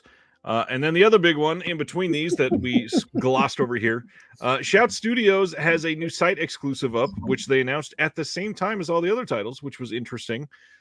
Street Girls from 1975. This one is limited to 1,600 units as opposed to 1,500 units. Wow. Why? Who knows? They're just making changes. This has a new HD master and has a new commentary with adult film historian Peter Ilunas. New interview with actor-filmmaker Catherine Wilson, an image gallery, and a trailer. And you can pick it up now from their site, and that is it. Well, first of all, that's more extras than are usually on their site exclusives. You're correct. And I think it's appropriate that you should have to pay more for Street Girls. Okay. Hey, it's Stan. Hey, Stan. Siminer says Will just made a De Niro face. I love that you did it as you leaned in. Hey, you're a fucking spoiled bitch. Hey, I don't know much about Michael Miller, but Jackson County Jail is a good movie. Yeah, okay, this looks interesting. Barry Levinson co-wrote this? Okay. He did. I also want to throw out the funniest line of this to me. Not even line, the funniest half line of this. Filmed on the mean streets of Eugene, Oregon. Well, these days, they're full of Antifa. And people that don't want to work. Wow. Going to the next one. I believe this is the last of the Shout titles. Let me verify before I look like an idiot again. Yes, it is. So this one is coming out January 16th with the G Kids also producing. We got Ernest and Celestine, A Trip to Giberisha. And from what I've heard, this is supposed to be great. I've not seen any of the Ernest and Celestine titles, but I've heard great things about all of them. This is going to have a making of, interview with the directors and cast, producer, and how to draw our main characters in a couple trailers. And you can pick this up now. I desperately wish this were the other Ernest. You're not the only one. Yeah, I certainly agree. Oh my God, Ernest goes to France with some chick named Celestine. That would be awesome.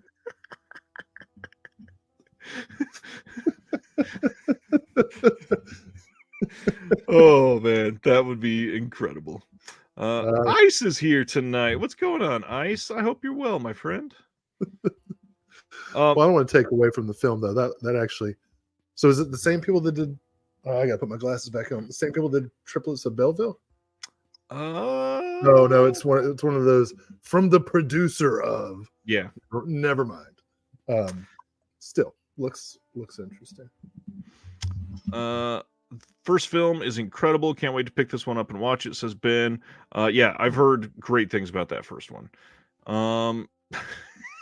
It's Sivner. Bonjour, Vern. How do you say know what I mean in French? I wish I spoke it. If anybody speaks French, type in how to say know what I mean.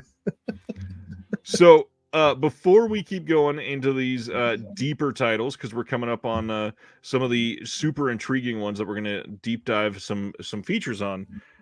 Shout. This has been an interesting month. They did not announce any sort of lobby cards or prism stickers or enamel pins. Good. Yeah, just good titles. The other thing, this is the first month since they announced a 4K release that there has not been a 4K title, I believe. Lots of things seem to be changing behind the scenes at Shout. Obviously, we talked about I think we're going on a couple months now. One of the two main gentlemen behind Scream Factory stepped down from the company very publicly. And now I'm hearing a couple others that were working there, like one of their marketing individuals, and some others were either let go or walked away, and there's seems to be a big shakeup that is going down at Scream Factory, and Somebody's been watching Disconnected. it could be. It very well could be. No, like, I'm certainly. It's like, who was the fucking moron who came up with $40 lobby cards? You get out of this office. You get out of this company. Did these actually cost $8 a piece? What is happening? Gosh. Anyways, just wanted to point that out. It is very interesting. And then Dude McMahon says no Shout Select titles this month. So they usually have one each month. So they skip back and forth. They definitely skip back and forth. It's certainly not all months. Oh, Anthony gave us the answer we need. No, go with Craig first. Sorry. Craig says UHD authoring costs a fortune. A title needs to move a good number of units to make that make any sense. Well, they've had plenty that have done it previously. You were going to point out Anthony, but I also wanted to point out that somebody, your friend earlier, said this here. Thank you. That's awesome.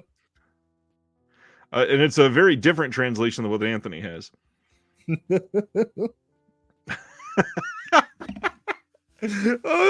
Dead Sea Life, they have plenty of jobs, but they limited pay to $1,500 per person. Wow. I still can't get over this. Oh my God. This was the guy you thought was from Saturn's Core several months ago. Yep. Oh my God. Nick Amini says, where can I find out more on the Scream Shout Factory shakeup? You can't. It's not public info, unfortunately. There's a couple. I know a couple people that know some people that work there, and beyond that, the rest is just public speculation, unfortunately. They're still working on that one Shaw set too that was delayed. Supposedly they've got multiple Shaw sets still coming. Ancient Pixel says, been buying 4K since 2018. Would like to see more 4K titles, especially with traditional cell animation. Hell yeah, I agree. Dude McMahon says, I doubt they'll make any money back on a thinner 4K. I kind of disagree. I think there's a rabid fan base for Stephen King titles. Well, I guess technically thinner is a Bachman title.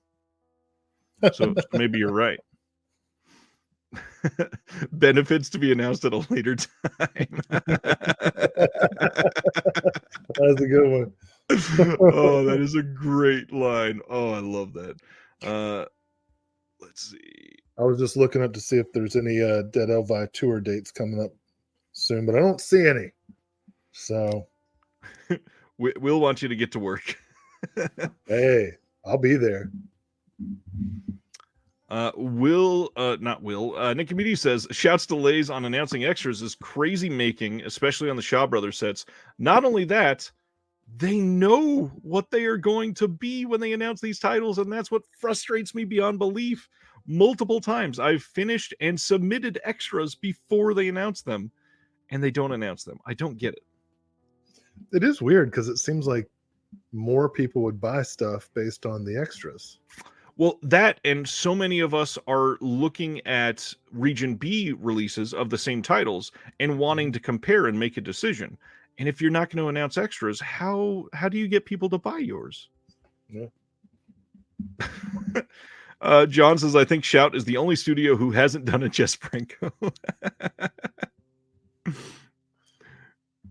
Here you go. Dead Elvi. We play twice a year and we haven't rehearsed in 6. We go into every show completely cold. We're horribly unprofessional.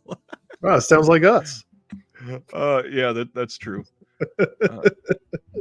Let's keep going.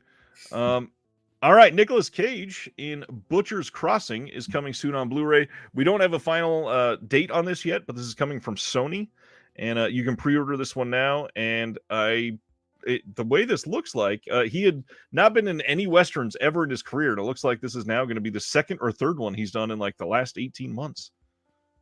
Hey, have you seen the trailer for that movie where he's like in everybody's dreams? Jeremy saw it at Beyond Fest and said it was incredible. I've never heard Jeremy say a movie was not incredible. You should read all of his reviews. He talks down on a lot of movies. Oh, he writes? He could say the same for you. God. Well, you can Google my ass. Literally, because you had a nude on the internet for years. That's true. Blitzkid. I think it's down. No, but the weird thing about that trailer is that like the voiceover keeps saying it's a comedy, but nothing in the trailer indicates that it's funny. Yep. So I'm not slamming Jeremy's opinion in this particular sentence that I'm saying. I just don't get it. Yeah, I understand. Marketing is odd. But we're talking about Butcher's Crossing. Oh, good. Well, now let's talk about Love Actually. Coming go in ahead. November 21st on 4K from Universal, one of Will's favorites. This is coming. I don't think there's anything new on here, unfortunately. Everything was on the previous releases. 2-disc release. What do you think of Love Actually? So I'm a huge fan of Rowan Atkinson, and I'm a huge fan of Blackadder. I'm a huge fan of Mr. Bean, huge fan of The Thin Blue Line, which ran for a couple seasons. All Ben Elton, Richard Curtis. But Love Actually takes the sentimentality that I don't like of those three series and concentrates it into a single movie. And I just can't. It gives me diabetes. If you are into romantic comedies that are very saccharine, this is the one. This is a very saccharine comedy. Yeah. Not even real sugar. It's the cancer sugar. Which is also the real sugar. Anyways. Oh, wait. What am I thinking of? No, they're all just cancerous. Yeah, but the fake sugar. That's saccharin, right? Yes. Yeah. Okay. That's one of them. Anyways. Ronin Flicks is hosting a Halloween flash sale. Like I said, there's going to be a little pattern here, and this one is wild. So they have literally dropped a ton of titles down to $9.99, more than 50 Blu-rays. Some of them have sold out, so it might be under 50 now. But the big thing here, you get an extra 50% off if you buy at least 5 of those in the Halloween title and or in the Halloween sale. As long as you put them in the cart, they apply this discount code for you, and it drops them in half. So somebody in the chat earlier said they got 6 titles for $25. Yeah. Like, you can't beat this sale. This might be one of the best Blu-ray sales that we've seen in 4 or 5 years. So I've got a cart open with 10 titles, $49.95 or something like that. But I'm looking at those 10 titles and I'm like, do I really want these? And the answer is no, but I'm going to do it. I'm going to do it. Just because some of them I haven't seen before and they looked kind of neat. And I figure, well, back in the rental days, this is about what I'd pay maybe for a new release. And then if I'm like, this does not deserve shelf space, I can try to sell it, I guess. But wow, that's the kind of thing that really puts obsessives in a dilemma. It's like, wow, what a great sale. I don't really care about any of them, but I gotta get them. Now, Haunt is like, it's $49.99. So with the half off, it's like $29. It's $49.99 for the super deluxe box set. I believe just the standard blue is $9.99. I didn't see the standard blue in the sale. That might have sold out. Okay. I liked Haunt. I saw it on I think Joe Bob did it. I really enjoy Haunt. I don't remember if he did it, but yeah, great fun movie. Anthony asks if I grab Death Warrant. That's the highlight of my cart. I do have Death Warrant, but it's a Blu-ray with like 5 different Van Damme movies on it. So this will be a nicer edition. The Haunt Standard Edition was available and it did sell out. Oh, okay. Actually, Sibner asked how many copies of I Spit on Your Grave do I have, and you can't see it, but it's behind me. The box set with the Joe Bob commentaries. Okay, John, confirmed it was a Halloween special with Joe Bob that I saw on. I liked Han. I thought it was fun. I don't think I'm gonna get that super deluxe thing. I'm getting the $5. I already had Nana. Actually, the reason there are only 10 titles in my cart is because I have literally every other title that's being offered except for Lawnmower Man 2 and that Hunt Deluxe Edition. And the crazy thing is you could just willy-nilly choose titles and they're only $5 a piece as long as you're getting 5. That is a crazy cheap price. Don't go too crazy unless you absolutely need them, but it's hard when, like, if you had none of these and you wanted all 50 titles that were a part of the sale, $250 for 50 Blu-rays is great for boutique Blu-rays. A lot of them are good. I recommend Youngblood. Yeah, there's several dozen. Nana's good.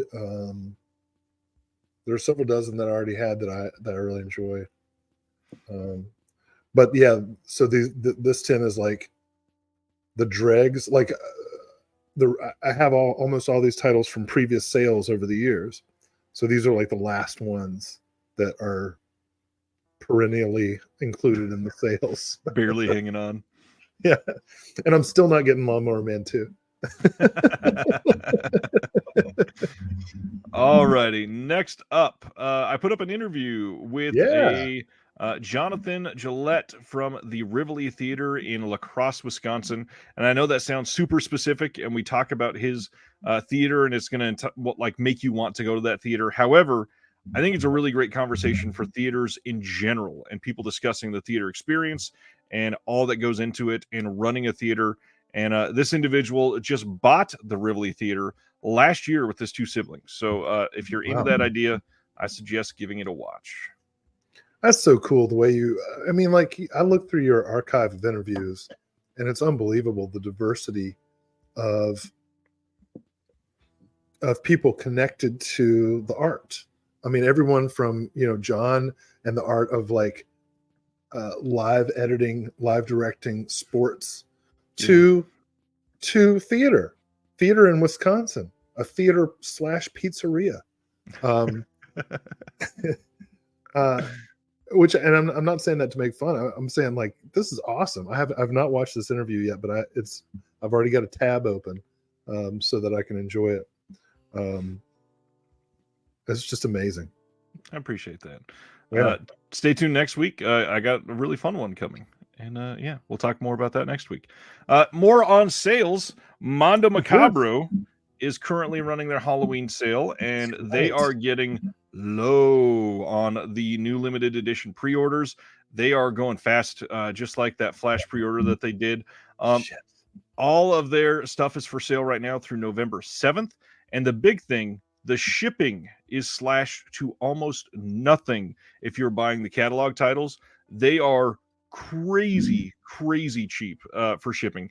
Like, if you're in Canada, it's like $2 for every title, which is nothing. That's incredibly cheap. If you're in the US, I think it was $2 or $3 for the first title and $1 for every title after that. That's wildly cheap. This is one I always say, go and support Mondo Macabro because they are one of the most consistent boutique labels out there. But this is something that I really hope doesn't fall on deaf ears because, man, they have so many great titles. Stuff that's never been on sale is finally on sale this time. Stuff that you will love if you go and buy some of their Blu-rays. I was almost disappointed that I already have almost everything Mondo's released. So I'm still looking at that pre-order bundle because under $20, worth it for what's in there, but still it's a lot. So I'm still kind of waffling on that. Actually, let's go back to your interview. I want to highlight a comment that Paul just posted about your interview with the cast of The Exorcist. Yeah. I also enjoyed that. But I do have to take you to task. Because a lot of people rightly were impressed about Doug Bradley and the great conversation that you had. But there was another legendary figure in that interview who has not gotten enough attention, partly because she came in late, but partly because you're just not aware of how incredible she is. And that is Denise Duff. Yes, sir. One of the great scream queens of the 90s. Star of the Subspecies series. Most recently, Subspecies 5, which was incredible. Denise Duff. Denise Duff needs respect. And I want more people to go check out that interview and post some comments in appreciation of Denise Duff. Thank you, Will. Denise Duff. Thank you for that. The big one for me wasn't even Doug Bradley. It was Harry Manfredini. That was my big get there. And he's great. But Denise Duff, I get it. But Denise Duff. I get it. Completely get it. All right. Going to the next one. I like how you managed me. You did a good job, because I would have kept going. I would have kept going. And you're still, I see what you're doing, and you're right to do it. We got a question. Ronnie says, any recommendations for the Mono Macabro sale? I have a lot. Mono Macabro has kind of just done a lot of great things. I would say Der Fan or The Fan is a great one. Spider is a great one. Panic Beats is a wonderful release from them. Killer of Dolls. Iguana with the what is the rest of that title? Is it Iguana with the Tongue of Fire? Is that Mondo? I believe it is. I think that's Arrow. Maybe. What am I thinking? Oh, theirs is the Fox with the Velvet Tail. So similar. Yes, they pretty much all of their stuff. If you've never seen the film, you will probably like something about every single one of their releases. They are one of the best, most well-rounded labels out there. Pull up Cinema Jimbo's. There you go. Cinema Jimbo says, I worked with Denise Duff on Hell Comes to Frogtown 2. I was the script supervisor on that. Fun to work with. Robert Zadar. Hell yeah. When are we going to get a release of Hell Comes to Frogtown 2? Oh, send that to Erica.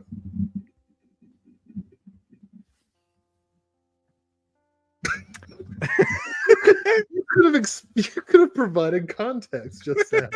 There's no reason for that. It was funnier to leave it like that. You know, like people think I'm just saying random shit and you don't know what I'm talking about. You know exactly what I'm talking about. And you could provide the context. That's what this back and forth is supposed to be. I don't know if that is public knowledge, what she is working on for her episode, though. So, oh. Anyways, Kino Lorber announced for Halloween that they are in 2024 releasing Del Toro's Mimic on 4K. Mimic. Have you seen Mimic? Wait, he did the first one? I thought he did the second one. Or was that Blade? You know, John Sayles did some script doctoring on that first one, which lets you know the situation that they were in. You know that, yeah, it's not bad. Wait, are you sure? Hold on. I thought Yes. you did the second one. No, this is Del Toro. Instead of just looking it up, have you seen Mimic? Yeah. Okay. It's about the little cockroaches that look like they have trench coats. Thanks. See, this is back and forth, Will. Well, who did Mimic 2? Okay. Okay, I see that you're right. Mimic 2 was directed by Jean de Sagaznak. Gesundheit. All right. Yeah, it's okay. It was Del Toro kind of getting himself established in Hollywood, and it has I wouldn't consider it like canonical Del Toro, but like if you're interested in understanding Del Toro as an artist, I think Mimic as well as Blade 2 are important to see. I would agree there. I don't think we've ever talked about Del Toro much. Are you anti Del Toro or? I'm Del Toro agnostic in that all of his movies that I've seen, and I haven't seen Pinocchio yet, but I've seen almost everything that he's done, and I've found all of them beautiful. But most of them I've found narratively lacking. Like I know this is going to be the end of my life, but I prefer Neil Jordan's Hellboy. Wait, Neil Marshall, not Neil Jordan.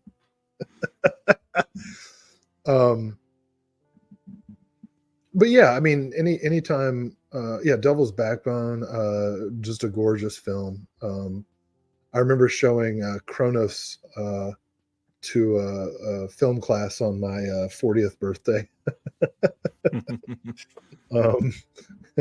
which was fun. Yeah, I mean, his films are gorgeous. And I haven't seen Pacific Rim yet or anything like that. Stan says Neil Jordan's Hellboy would be interesting. Yeah, it would. He'd cast like Robert Downey Jr. or somebody. But yeah, you know, a lot of his films I found a little narratively, well, I said lacking, but I don't know, something didn't click for me in like Pan's Labyrinth, which I found beautiful. Watched with my mother. My mother wept. I adore that movie. Yeah, of course you did. I have some kind of, I mean, of course everybody did, is what I mean. Like I have some sort of emotional like void that prevents me from connecting to the particular melancholy of Del Toro. But I do have nothing but respect for him. I loved that backhanded compliment. It was not a backhanded compliment. Like I was saying you're a normal person and I'm not. Well, that's the opposite of what it came across as, so it's beautiful. Anyways, we got we got another Halloween surprise, which I know that you're very excited about. So let's discuss TerraVision's release of Dante's Inferno from 1911. And that is the slipcover. Here is the inner art on this. And they are presenting a new 4K restoration from surviving elements of an over 100-year-old film that was one of the first of its kind and inspired countless filmmakers through the ages, giving us what we know and love today. This release includes a new commentary and 3 new scores. 3 new scores created specifically for this release. The film is presented in the black and white, but they also have a red tint version, giving it a more hellish look. Red tints were used at the beginning of the 20th century as an anti-copy system. Red colors were more difficult to shoot and couldn't be printed on film. This never-before-seen version was a copy of the international English version used across the world after the release of the movie, and therefore the intertitles are in English. So you've got 3 new scores on this, and then a new commentary by film historian James L. Nybar, and this looks like an incredible release. So it's so crazy that TerraVision's doing this, because I always support the Kickstarters of what are they called? Redwood Manor? Yes, Redwood Creek, something like Redwood, that. Not Mill Creek. Redwood, no. Well, Redwood something. Anyway, and they do these great silent films. But Dante's Inferno was the only one that I missed. Like I've supported all their others, but I missed this one, and so I don't have a copy of it. And now TerraVision's putting it out. Is it a different? Is it the same restoration or? I believe it's the same restoration because there is no other elements, and this is literally a public domain film. But the big difference, and I've gotten a lot of questions, scores, not only that, we even have a question here. I heard this is the same transfer as the Redwood Creek Blu-ray transfer, and I've only heard bad things about that. Is that true? So on the Redwood Creek Blu-ray, they put that film on the disc they put it out in 1080i. It wasn't even 1080p. So it looks way worse. And then on top of that, it was compressed to hell on a BD25. So this will be out on at least a BD50. TerraVision always gives the films enough room to breathe there. And with 3 scores and a second presentation of the film, this is all the more reasons to purchase this release. It looks like an incredible release. Oh yeah, that's a definite. That's a definite for sure. Yes. And if you've not seen it, the trailer for this looks pretty damn fun. Anything else? I'm a huge fan of silent films, as Sibner points out. I am the picture of Dorian Gray and was alive when these films were being produced. Oh man. Craig says, "Where is that trailer?" I will get you a link. 1 second. This is great. And by the way, I did want to shout out, this is going very quickly. If you want the slipcover on this one, you may want to get it sooner than later. It's already more than halfway sold out, which for TerraVision, that is remarkably quick. There are less than 900 copies of that slipcover left already. People need to be cooperative with the scheduling of their sales. All right. All right. I'm going to head over to TerraVision after this is over. This might result in me emptying that Ronin Flix cart. I think it would be a one that you would enjoy more. Oh, hell yeah. Yeah, weird they don't have the trailer on their website. It is up on their YouTube channel. Not sure why it's not on the website yet. Next up, we got a random announcement from Imprint that is pretty large here. Imprint Films has launched what they are calling Imprint Asia, and they say, Asian cinema fans, this is for you. Via Vision Entertainment and Imprint is excited to announce its newest media distribution expansion with the launch of Imprint Asia. It will deliver ongoing releases of contemporary and classic Asian cinema across film festival, multi-digital platforms, and physical media, including 4K and Blu-ray for Australia and New Zealand. They are already working with some of the biggest Asian licensing partners on the market. The new brand will be launching with a host of key properties, including 2023 box office mega hit Lost in the Stars, Larry Yang's 2023 action comedy Right On with Jackie Chan, which I hear is actually surprisingly decent, and the 2023 sci-fi epic The Wandering Earth 2, which we just talked about last week or the week before, because it's coming out from Well Go USA as well. And they say, in addition to the new release slate, there will be ongoing classic releases with new restorations and extras produced for physical media collectors, including Chen Kaig's The Emperor and the Assassin from 98, Farewell My Concubine from 92, Shui Hark's The Legend of Zoo from 2001, Kikumai's The Sea is Watching from 2002, which was co-written by Akira Kurosawa, and many more. This latest branded arm of Via Vision will no doubt capture the hearts and minds of Asian cinema lovers across all genres. You muted yourself to say something. It's already captured my heart. You know what, Will? You recommended this microphone, and I do not like the placement of the mute button. It's really great for most people because most people don't hold this microphone. It's supposed to be set upon something. Well, I no longer have a desk. Well, you need to get promoted again. Promoted. I'm not even assistant to the regional manager. Paul is happy with this announcement, and Nikomidi says, I hope Imprint unearths some Seijun Suzuki Nikatsu titles. Feel like he's getting forgotten again, except in Japan. And I don't see Criterion releasing those Suzukis. Not to mention some Norifumi Suzukis. We're still waiting for Sex and Fury. Did that? No. No? And Australia didn't? Umbrella didn't put that out? Somebody put out Female Yakuza Tale, but which was the sequel. But if Sex and Fury were released, I would already have several copies. Several copies. Peter Puffer says imprint releases are so much good stuff, but it's frustrating in the US and budgetary wise. They do get kind of pricey. Can't really argue with that, sadly.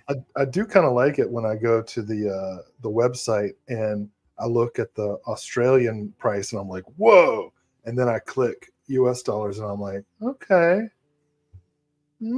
maybe. Yeah, it would be nice. All right, we are ready for the next one, and the next one is Ninja versus Shark from 2023 is coming on Blu-ray on November 21st from Media Blasters, and I've heard that this is actually pretty fun, and that is a wild cover. You know, IRL, my money's on Shark, but as far as the movie goes, I'm willing to suspend disbelief. Of course. Sibner is asking, not to be a nitpicker, I can wait, but when is the Red Handcuffs release coming from Cauldron? First off, I believe the Red Handcuffs release was not Cauldron, but... No, Zero Woman Red Handcuffs. Oh, sorry. You know what? I need to know my role. I'll let you finish, Bill. Who's it coming from? Neon Eagle. Neon Eagle Video is the one that put out Zero Woman Red Handcuffs, and I believe the last email they sent out was that those would be shipping somewhere between 2 and 3 weeks after the Top Line and the other two titles that were just sent out recently. So if my math is right, I think sorry, this was really funny. I think those should probably be shipping in the next 10 days or so. I am the analyst and you are the play-by-play. Come on, Charles, get it together.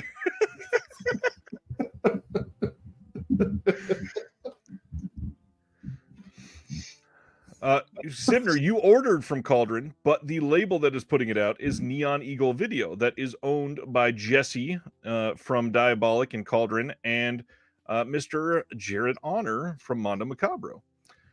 Cauldron, at the same time as Zero Woman Red Handcuffs, Cauldron put out Ratman. So you likely ordered both of those. As did I. As did many of us. Yes, it is an Asian-focused label that is teaming with Cauldron for manufacturing and all of that. But let me tell you though, Zero Woman Red Handcuffs. Holy shit! That's probably the most excited I've been all year about a title. I am very excited to see what else Neon Eagle is going to unearth because they've already got some fun stuff. And that's only their second release, right? Yeah. The other one was Kill Butterfly Kill. Yes. Yeah. Good job, Charles. I got it. You were going to say something? No, Craig said a man's got to know his limitations, and let me tell you, I'm constantly reminded. You know, I'm actually kind of sad because I've had the same boss in different jobs for 17 years, and she's amazing, just like the best boss I've ever had. And she left her last because all these budget cuts are coming, so she wisely took another position elsewhere. And so she's left, and you know, we're all sad about the band breaking up and everything. But the for me, what's going to be really difficult is that for 17 years, I have on a daily basis with preternatural confidence stated wrong things. And her role as my boss has been to correct me. And I no longer have that tether. Well, I'm happy to help in our hours together. Yeah, as far as we're concerned, that's obviously like I can't even work a microphone, much less correctly identify releases. All right. Well, we got one more title before the OCN titles. Next up is Milestone Films, which is a Kino Lorber partner label. They are putting out The Exiles from 1961. Another one that I've not been able to see, but I have only heard great things about. This is a Kent Mackenzie film, and it chronicles one night in the lives of young Native American men and women living in the Bunker Hill district of Los Angeles. Based entirely on interviews with the participants and their friends, the film follows a group of exiles who are transplants from Southwest reservations as they flirt, drink, party, fight, and dance. I have not seen this. Have you been able to? Because this sounds incredible. Wait, did Charles Burnett direct this? It says present. Sherman Alexie and Charles Burnett present. Did he direct? I can't see. I'm not seeing that that's listed here. I'd have to go look on IMDb. Well, whatever the case, his involvement is enough for me to want to see it. Not to mention Sherman Alexie, you know. All right. Anything else on the Exiles? Like you, I don't know anything about it. This is a revelation. But again, those particular names as curators and potential co-creators, that's enough. That should be enough for everybody. All right. Next thing that we're going to talk about is OCN titles. Unfortunately, the first announcement didn't copy over to Instagram properly. So we're going to look at it on the Vinegar Syndrome website, and that is their release through their Vinegar Syndrome publishing line of the Maniac 4-issue hard case comic collection. And this thing looks wild. Let's look at some of these pictures. Yeah, real coffee table title, man. I don't know who all is in comics, but if you are, this looks like a really nice, well put together set. Yeah. Lots of goodies come with this, and if you want, you can order this t-shirt with it, which the first time they did Zombie, there was also a t-shirt available, and many people did not see that. So keep in mind, if you want a t-shirt, you can check that out. There's a great one to wear to the grocery store. Yeah, I mean, there's not anything super offensive on it. Get to the checkout. Did you find everything you're looking for? Not quite. So that is a Maniac and everything that comes with that. Next up is going to be, let me get the other screen up. Here it is. So they are putting out an enamel pin that is filled with liquid of the eye scene from Zombie, and it's interesting that there's liquid in it. I kind of want to see that. Does the splinter move? Like, do you get to? Does it do a little? It doesn't look like it, but you can see the liquid is here, so maybe the blood looks like it's spurting out. But it hasn't been penetrated yet. There shouldn't be any blood. I don't know. Maybe it's just flowing behind it. Well, that's cool. Ragnar got to meet Christina Lindbergh on Halloween. Wow, that's cool. Oh, I think she was at an American Con, her first one in like 9 or 12 years or something, I think. Well, she's in Norifumi Suzuki's Sex and Fury. Yeah. Nice. Stan had a little trouble resolving this image at first. You are not the only one. I had a lot of people ask, what am I even looking at here? And yeah. when it's blown up, it looks a lot better. The tiny picture did not look great. Man, all kinds of people getting their Joe Spinell plush in. Nice. God, I wish I got that plushie. Next up, we got a whole bunch of partner labels, and who's this? Deaf Crocodile first up on the slate this month, and they are putting out Benny's Bathtub, which was revealed exclusively on this channel. This one we've already talked about previously, but just really want to reiterate that this has 3 full episodes of the Danish children's TV series Circleen, which ran from 1967 to 71, including Escape from America, which was banned back where this was made, and it sounds wild. 2 audio commentary tracks on this, and a new essay by Steve Rifle, authoring by Fidelity Emotion, always, because Deaf Crocodile puts the best into all these releases. This looks like an astonishing release, and I cannot wait to see it. This was an immediate must-have for me. And I'm going to ensure that I refer to it by its proper title, Benny's Bathtub. That bathtub movie. Yeah, I was gonna say, like, that's exactly what I was gonna say, but I was like, no, I'm not gonna do that again. That's all bad. But yeah, this is a definite pickup. I was unfamiliar with it, but that episode we did with Craig, his discussion of the background and the trailer, holy cow, yeah, that's already in my my cart, my Vinegar Syndrome OCN cart. And if you want But really actually, want to see, I think I'm going to do that. I think I need. Yeah, you know what? I'm going to get that direct from Deaf Crocodile. look at you. Good job. Parental note: Benny's bathtub features scenes of animated semi-nude mermaids. So, hey, just wanted to point that out there. Just like the Little Mermaid had. That was the first side boob I ever saw. 88, 89. When was the Little Mermaid? I think it was right around then, something like that. Yeah, I don't. That's right. I get another trading card. That's not, if you get it through OCN, there's no trading card. Only semi-nude. Yeah, they have no tops. Little Mermaid was 89. Yep. Next up, the label Canadian International Pictures is putting out The Christmas Martian from 75. While out looking for a Christmas tree one winter day, siblings Francois and Catou encounter a bizarrely dressed entity who emanates bubbles and shoplifts from a convenience store. When Catou convinced this man is really a Martian, the children follow his green trail all the way to a flying saucer. After confirming his alien identity, they form an instant bond and pool their efforts to fix the Martian's damaged spaceship so he can return to his home planet. Meanwhile, the police join forces with the vigilante mob to track down this mysterious visitor and put his antics to an end. I mean, what? First of all. But also, this looks wild. Slipcover for this looks fantastic.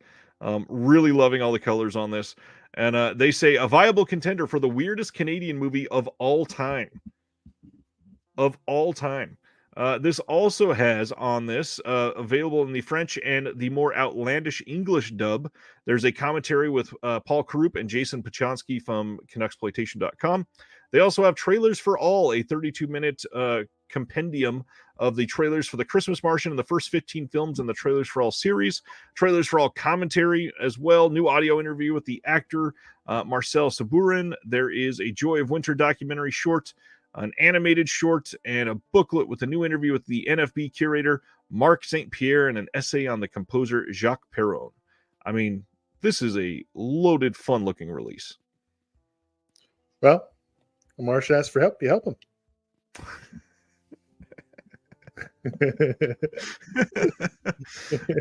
Allegedly. Yeah, this looks fun. I got a warning from Erica from Unsung Horrors that posted a 2.5-star review that said, warning, this movie is certainly not for everyone, but it sounds wild enough to see at least once.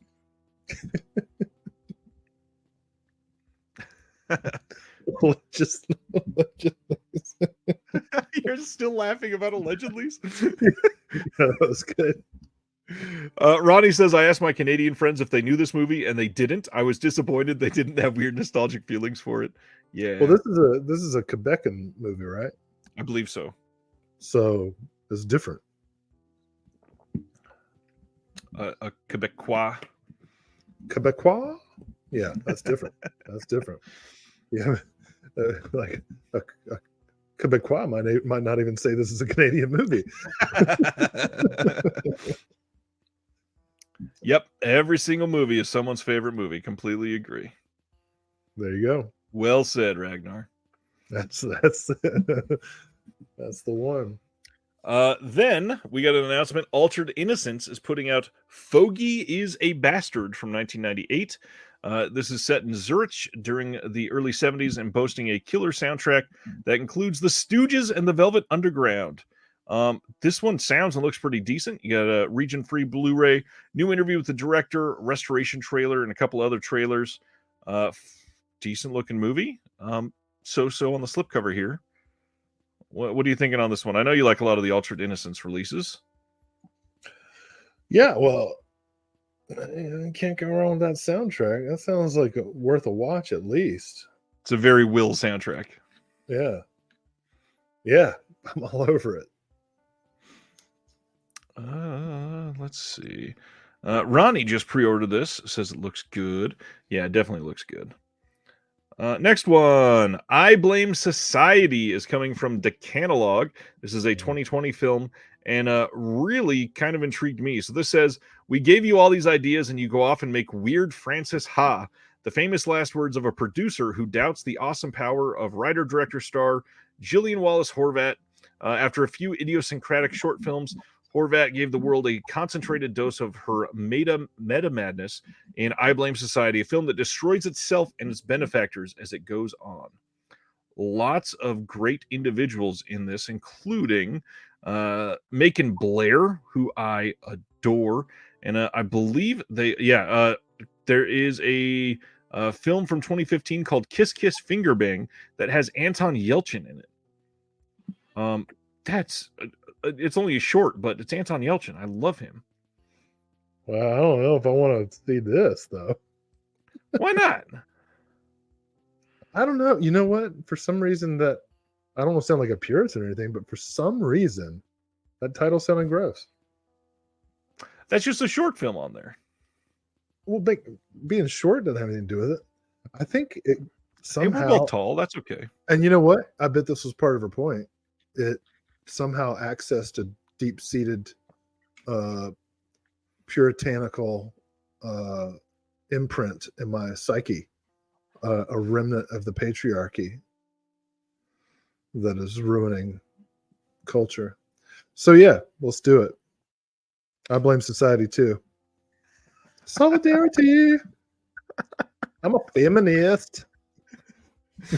Anyways, next up, Connie, one of my favorite of the OCN partner labels as well.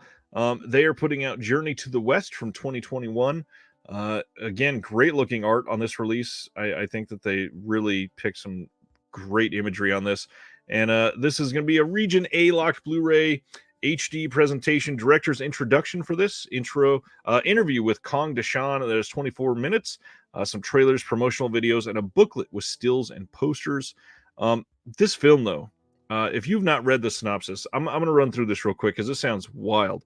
The years have worn out. Tang Jejun, the editor-in-chief of the foremost space exploration magazine in China. His entire life is now I don't know that word. Paean. Showing my lack of education there, I guess. To a space age long gone. When he hears of a collective UFO sighting in a remote village called Burning Nest, he glimpses a possibility for redemption. Flanked by a cynical staffer, a drunk, and an insomniac groupie, he journeys westward to the Daliang Mountains of Sichuan to face the truth about the universe and himself. I've heard that this is great. Is that a strand of DNA with a carrot in it? That is precisely what that looks like to me. And but also a video camera and a wine bottle. Okay, I'm into it. Well, as I said last time, Connie is a company that I just kind of automatically pick up their titles as they come out. So I see no reason to change. I got to admit, as we're about halfway through these partner label releases, other than a couple, it seems like a lot of really exciting titles, but nothing that the community overall is really jumping on hardcore, which is interesting. It seems like an odd batch to have everybody not be super excited for. So I hope people take a look at what all of these are, watch some of the trailers, actually read the synopses, and find out what they are, and support the labels you like if you've got the ability and you want to. This might be a more challenging month. This is the first. Yeah, I see that. This is the first month in a long time where I hadn't seen any of the titles, and actually, wow.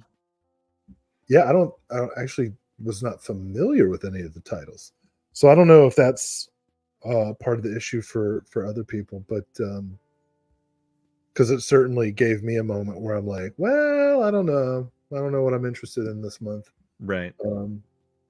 But as I'm taking the chance to, as you say, look at trailers and read the synopses, I'm like a little more interested. Yeah, I totally get that. Next up is The Killing of Bobby Green. This is coming from Saturn's Core, and this is from 1990. This also has, let's see, there is a bonus movie on this called Crooks from 1989 as well, and then director's edit of Crooks that removes a good 16 minutes from it. Lots of stuff coming on these discs. Saturn's Core, again, they never once ever put out a disc that doesn't have a ton of stuff on it. So they're just releasing everything that they can with these films. If you're into this, absolutely check it out. Laughing because I saw Ronnie's comment. There's no video game nostalgia doc this month. Milo's Secret Castle. The untold story.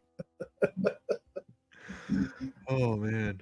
I gotta say, like I've never been an SOV guy, not because of just because it doesn't look the same as film. And Saturn's Core, more than, and I say this as a guy who made an SOV film, or never quite finished it, but Saturn's Core, man, is doing the Lord's work or the Underlord's work, because I've really gotten into stuff as a result of checking out Saturn's. I mean, I knew Scooter McRae, I knew his work and appreciated it, but Saturn's Core, probably as much as any other label, is introducing me to stuff that I otherwise never would have found that I do appreciate. So I don't know about The Killing of Bobby Green, but I'll probably check it out at some point. Yeah, Saturn's Core, TerraVision, VHS Hit Fest, Visual Vengeance. Yeah, all those a lot guys. of these labels are putting stuff out that are SOV and stuck there for years. It's quite astonishing, some of these films that they're able to rescue right now. I enjoyed, speaking of Visual Vengeance, I enjoyed LA AIDS Jabber. I thought that turned out to be worth it. Yeah, I would agree there. Next up is the Dark Star Pictures title, Pig Killer, from 2022, which a title like that certainly makes you pause. Look at that cast. That's enough. I'm definitely getting this. So this one says, based on the terrifying true story of Robert Willie Picton, the pig farmer cum prolific lady killer whose horrific crimes shocked the world, Pig Killer graphically depicts Picton's felonious farmhouse of rape, torture, slaughter, and dismemberment of almost 50 women. With this Herculean hog, Balthazar, by his side, Willie and his menagerie of colorful cohorts terrorized Vancouver's downtown east side for almost 2 decades, until his 2002 arrest that uncovered the most bizarre series of murders Canada has ever seen. What? That's wild. Ginger Lynn is in this. We got a behind the scenes with Ginger Lynn, behind the scenes with Michael Pear, deleted scenes, alternate scenes, Q&A from CineXS, Pig Mask Progress, Canadian Bacon, the making of, Meet the Pig that's in the movie, and then a couple other auditions and screen tests and such. Yeah, Bai Ling's in this. Absolutely. Jake Busey, huh? Yeah. Blue Temple, yeah. Oh, this is great. That's all I have to say. My dog's name is also Balthazar. Coincidentally. Do you call him like RJ for short or something? No, I call him various obscenities. I was going to say most of the time it's all profanities from what I hear. Fucking that dog, man.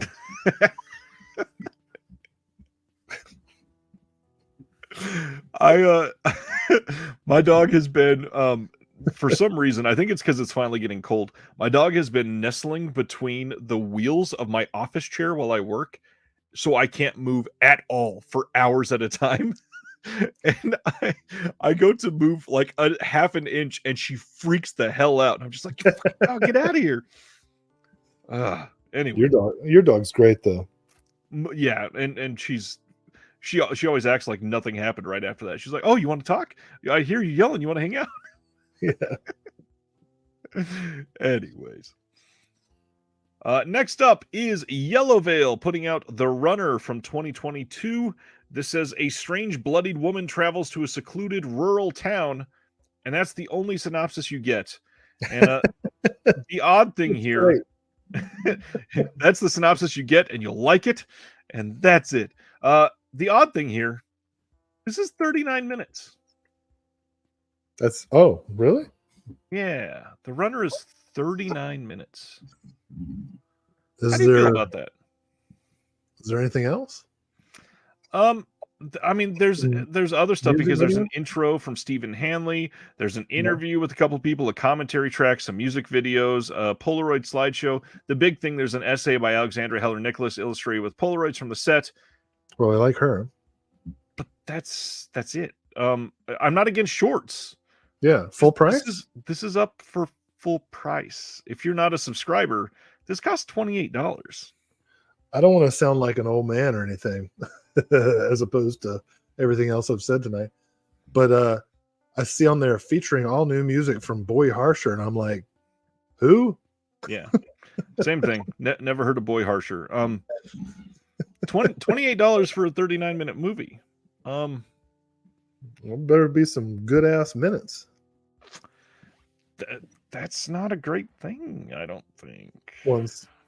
Oh wait, Boy Harsher made the movie, and it features all new music from Boy. Something tells me this is a vanity project. I'm very confused now. Is that his name, or did he choose that? Where does it say Boy Harsher made the movie? On the cover.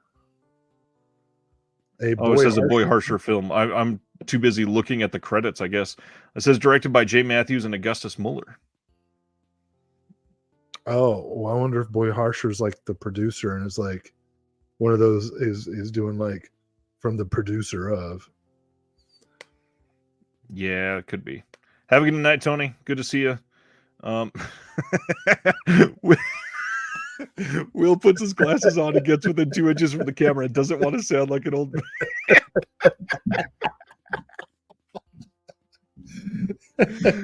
Oh, that is Go rehearse. Go rehearse. Okay, so here we go. I love your screen name, and I love that I have to repeat this. Bare Butt Gorilla Hut says, The Runner is on Shudder. I watched it. It's a long music video. What do you call that? You can't call that spread eagle. What is that? I'm talking about the image. Oh, I saw. Okay. I'm getting it down so I don't get TOS'd. Yeah, a 39-minute film in quotation marks for $28 when you're not a subscriber. And even then, as a subscriber, it's $20. Like that's honestly still a little high for this, I think. But this is the genius of Boy Harsher, because we've been talking about this film for longer than any movie we've talked about tonight. Almost as long as the movie. We've got I mean, Craig's watching, and we spent like 30 seconds on the bathtub, on Benny's bathtub. And here we are. Gave him a full show previously. But we're going on and on about this fucking runner. And we're just giving Boy Harsher what he wants. Yeah, let's move Next up this month from AGFA, Shredder Orpheus from 1990. Let's shred our way to hell. The Greek myth is reimagined as a post-apocalyptic skateboard rock opera. What did I just say? Rock opera in Shredder Orpheus, a low-budget hallucination that drops somewhere between the music video for Devo's Whip It, a Bones Brigade skate tape, and a surrealist art project. The story follows Orpheus, a rock star who descends to hell in order to save his kidnapped wife and the universe from Satan and his hypnotic TV signals. Filmed in Seattle and featuring a rare screen role from Stephen Jesse Bernstein, the William S. Burroughs of the Pacific Northwest, Shredder Orpheus makes its disc debut with a new preservation from the original film elements. That's just a funny thing to say. The William S. Burroughs of the Pacific Northwest. Hey, look, this looks like it'd be a good double feature with Prayer of the Roller Boys. You know what I'm saying? And Dew McMahon is excited, so that tells me something. Yeah, he says, never, Shredder Orpheus is huge. Never thought I'd see it on Blu-ray. First time I've ever pre-ordered from VS. Wow. Oh, that's an endorsement. Must be a big one. He says, it's not like anything you've ever seen, I guarantee. Well, I mean, have you seen The Runner?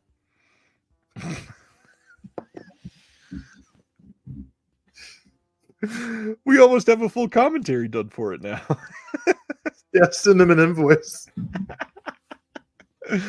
So this disc is also going to have a Bomb Shelter video promo from '93, a commentary with the director Robert McGinley and AGFA's Brett Berg, who's fantastic, a behind-the-scenes photo gallery preservation of the original VHS version, which I love that they're doing that. More companies should do that. That's fun. Original home video trailer, booklet with the Robert McGinley interview by David J. Moore and writing by Amy Rose, and subtitles. Fun-looking release. Never heard of it. Craig says, was this also shot on the mean streets of Bend, Oregon? Hey, man. Antifa. Oh, man. Be careful out there. Next up, Umbrella is releasing Top Knot Detective from 2017. This previously got a Third Window Films release, so you might have that one if you are somebody that's been getting some of the Third Window releases. Just a heads up. This one is region free, an audio commentary by the directors, the original pilot episode on this. You got a trailer, Team YAS previs fights, behind the scenes featurette, a CD soundtrack coming in this. That's not all that common. So, yeah, this looks like a decent release. And this one is the same price as Runner. I'm sorry, I had to. Well, you know, it's like a cricket thing. You got a striker and a runner. You got to get them in tandem. Yep. Dude McMahon says I can finally retire my VHS of what's it called? Orpheus? Shredder Orpheus. It says I heard it was released on DVD but never found a copy. It seems like AGFA is saying it was never. It's making its disc debut, so maybe it was never officially on DVD, and that's why you couldn't find a copy. Yeah, I agree with this. Carrie Mulligan says Shredder sounds like it'd be fun, like Turbo Kid and Psycho Goreman. Wow, yeah. Well, Time Striker looks pretty cool too. It's actually called Top Knot Detective, sir. Yeah. What's the Time Striker? What is that? I believe it's a show within the show. It says this mockumentary unravels the tale of how Ronan Shuri Tantai made it to the Australian scenes back in the late 90s, retitled as Top Knot Detective. Did you already say that? No, but I typed it yesterday. Okay. Let's see. Michael says no sign yet on the Barnes & Noble Criterion sale. I think last time they started at midnight. I gotta agree. I've been refreshing at the same time when I could every so often, and yeah, it's still not showing up. So we'll see what happens. I don't want to sound like a nihilist or anything, but I'm just going to wait till tomorrow. I don't think there's anything wrong with that. Or later today, I guess. Yes, it is after midnight there.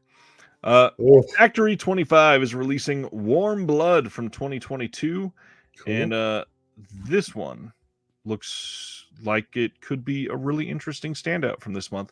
Says set in the underbelly of 1980s Modesto, California, which is almost like saying the mean streets of Eugene, Oregon. I got to be honest. Right. I was about to say. It's like, Modesto in the 80s. I've heard about all those Modesto gangs. Warm Blood uses the real-life diary of a teenage runaway named Red, returning home to find her father. In his narrative feature debut, the director Rick Charnowski's history as a skate video director informs the frenetic storytelling style as he combines Red's nihilist musings with a collage of documentary and B-movie meta-narratives that paint a seedy picture of life on the outskirts of town in old Modesto. Talk radio bits and punk music underscore the auditory cacophony of doom, while frequent Kelly Reichardt collaborator Christopher Blovelt lends his immersive naturalist lens shooting on gritty 16mm. While Red searches the streets, a constant foreboding presence looms around the chemically toxic river that is polluting the town. Via cable access news reporter interviewing the local residents about its impact, Charnowski infuses today's growing apathy around the insurmountable nature of our man-made ecological disasters into this raw, politically subversive tale. Okay, I'm interested in seeing this, but I resent the number of adjectives. In the title or the synopsis? Everything you just read, like There's a lot in that synopsis. that was like 90% adjectives. It really was. There's way too many adjectives. Write me a paragraph, but make it pretty. That many adjectives is kind of a red flag. When you see that many adjectives, you got to say to yourself, I don't believe them all. I don't believe them all. If there was 6, we'd talk. I just feel like that was some extraneous adjectives. Oh, man. Chris is asking, do we know if Subscriber Week is in January again? I forgot if they announced it.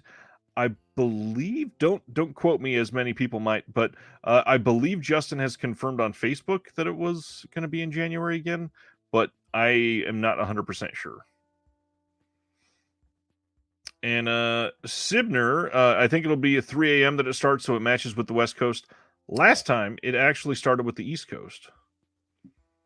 Or maybe they're trying to give love to the coasts. Then Factory 25 is also able to sell this LP crate glass ornament, and then this VHS glass ornament, and these are pretty nice. They look pretty nice, at least. I don't know that I want to buy them for the price that they're up for, considering they're $20 a piece and only a couple inches, but... Says the guy who does not like Jess Franco, but has the Jess Franco ornament. I like some Jess Franco. But that ornament. That ornament is amazing. I don't even have that ornament. I'll sell it to you for $90. I'll sell you a copy of Deader for $650. Oh, man. Love it. I'll trade you my Scarlet box for it. I already have the Scarlet box. Oh, here we go. We're getting into your favorite series. I'm just going to turn it off. Thanks for watching, everybody.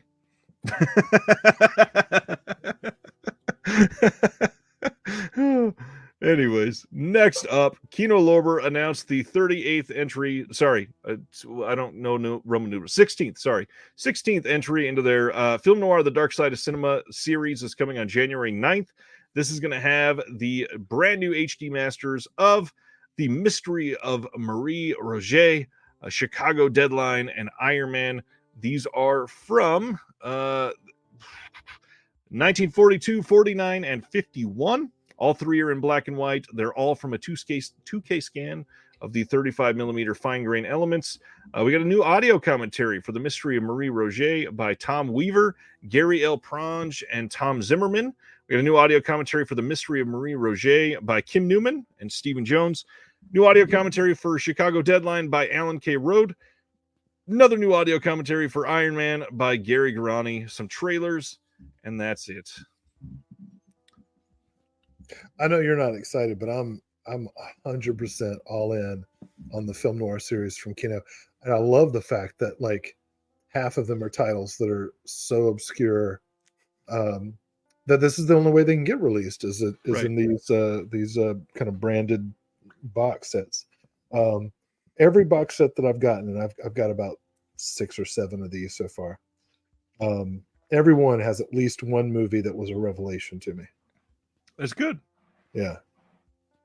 I'm not against them getting released at all. That's a great thing. Super stoked. This one, though, Kino is releasing Please Not Now from 1961. This is coming on January 2nd, starring one Brigitte Bardot. That's the wrong way to say that. Audio commentary by Alexandra Heller-Nicholas on this. Okay. Great looking release. I mean, anytime Alexandra Heller-Nicholas is on a disc, it's already worth it. And this, I think, is a Bardot movie that probably many people are unfamiliar with, including me. This is one I've seen, like listed in books, but I've never watched. So, Some said it was the most provocative comedy of 1961. ooh.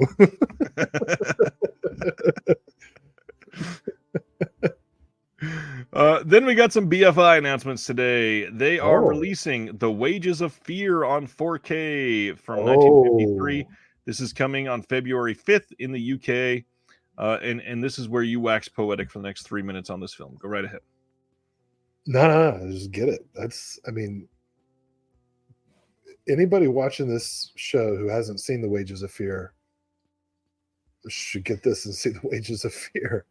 And I know there's a lot of Friedkin fans who enjoy Sorcerer, which is a remake of this film. So this is your chance to this is a complete. I had not heard this at all. I am learning this at the moment that you post it. I have the Criterion release. Obviously, I had no idea 4K was about to come out. Wow, this is Clouseau's masterpiece. Yeah. So a lot of people have recently got this on Blu-ray, and now it's coming out on 4K. So just throwing it out there, it's getting a release. Ronnie says, "What's it like ordering from BFI from the US? Don't ask Sibner, who is still waiting on titles that he ordered during a sale like a good 6 or 8 weeks ago. Usually it's pretty decent. I'm not sure what's going on right now." Chris, this is not BFI's first 4K release. They've done a handful now at this point, I believe. In fact, I think The Proposition may have been their first 4K release. Oh, written by Nick Cave. It does not mention the source of the restoration, Craig. No, it does not. That might be an issue then. I wouldn't say that until we know something. Well, that's why I use the word might. Well, we don't need to mention a potential issue. But it was too late. I did. Right. Next time, don't. Well, I used the word might because then I said nothing. I said nothing at all. Will, it's time you realize that you are Charles Barkley, and people look at you for inspiration and knowledge on these. And when you say there might be an issue, people are already thinking there is an issue that needs to be resolved. I am not a role model. Nor have I ever won a championship at any level. I mean, to be fair, Barkley barely won. He didn't win. Didn't he win one? No, he almost did. He got traded to the Rockets with when they still had Clyde. Oh, that's right. But they didn't get it. And you know what? I'm glad Karl Malone never won because fuck that guy. I wish Charles had gotten one. Charles Barkley deserved a championship. Charles is pretty damn funny. And I do think it's hilarious that they put Why are we talking about sports? It's hilarious that they put Karl Malone on that Lakers dream team right before he retired. That was god awful. I thought that was a fitting end for all people involved. It was such an atrocious team. I enjoyed watching North Carolina's own Rasheed Wallace and the Detroit Pistons take those pieces of shit apart. Anyways, enough about The Wages of Fear, I guess. BFI also announced February 19th on Blu-ray, they're releasing Werner Herzog, Radical Dreamer. Yeah. This master filmmaker, auteur, poet, truth seeker, explorer, brand, meme, actor, lauded voice artiste, doomsayer, legend. That is Werner Herzog. This is the man, now 81, who had a 320-ton steamboat hauled over a steep hill in Peru, who hypnotizes his actors, climbs down into volcanoes, talks to murderers on death row, cooks and eats his own shoe, and was once shot at. It's these moments, along with other stories, as well as his appearances and everything from The Simpsons to The Mandalorian, that have made Herzog a cult figure the world over. With exclusive behind-the-scenes access into Herzog's everyday life, rare archive material, and in-depth interviews with the man himself and celebrated collaborators, including Christian Bale, Nicole Kidman, and his wife, Lena Herzog, we are given an exciting glimpse into his work process and personal life. Also appearing in the film are Joshua Oppenheimer, Robert Pattinson, Patty Smith, Carl Weathers, Wim Wenders, and Chloe Zhao. You're also going to have a trailer on this and a booklet about with new writing on the film and full credits. I love Werner Herzog, one of my probably top 5 or 6 filmmakers. And Grizzly Man is still not on Blu-ray. Can you believe that? Look it up, because I would love to be wrong. And if I am wrong, I will go purchase it from wherever right after this. But I like to teach, in particular, The Enigma of Caspar Hauser. I just love Werner Herzog's films. Into the Abyss, talking about interviewing serial killers and stuff. One of the great indictments of capital punishment in America, one of the few countries that still has capital punishment. One of the great 3D movies, Cave of Forgotten Dreams. Can I interrupt to say that Grizzly Man has been released 3 times on Blu-ray in the UK? Thank you. Okay, well, I don't live in the UK, but I will now look it up. Unconscionable that it hasn't been released. I love that after I answered that, I just got an email from Sibner giving me a link to the release in the UK. I think I don't want to sound like a narcissist or anything, but I think Sibner waits until the first Thursday of each month just to fact check everything I say. I'm ready to go. Okay. My point is, I really love Werner Herzog. He's the one Zack Snyder thing. No, is it? I think it's Zack Snyder. Incident at Loch Ness. I don't know that one. All right, Sibner, tell me if I'm right on Incident at Loch Ness. The mockumentary about the Loch Ness Monster with Herzog. Herzog is acting in it. It's Zach Penn is the director. Zach Penn. Okay, it was a Zach. What did Zach Penn do? The fuck is that? Well, anyway, Incident at Loch Ness is awesome too.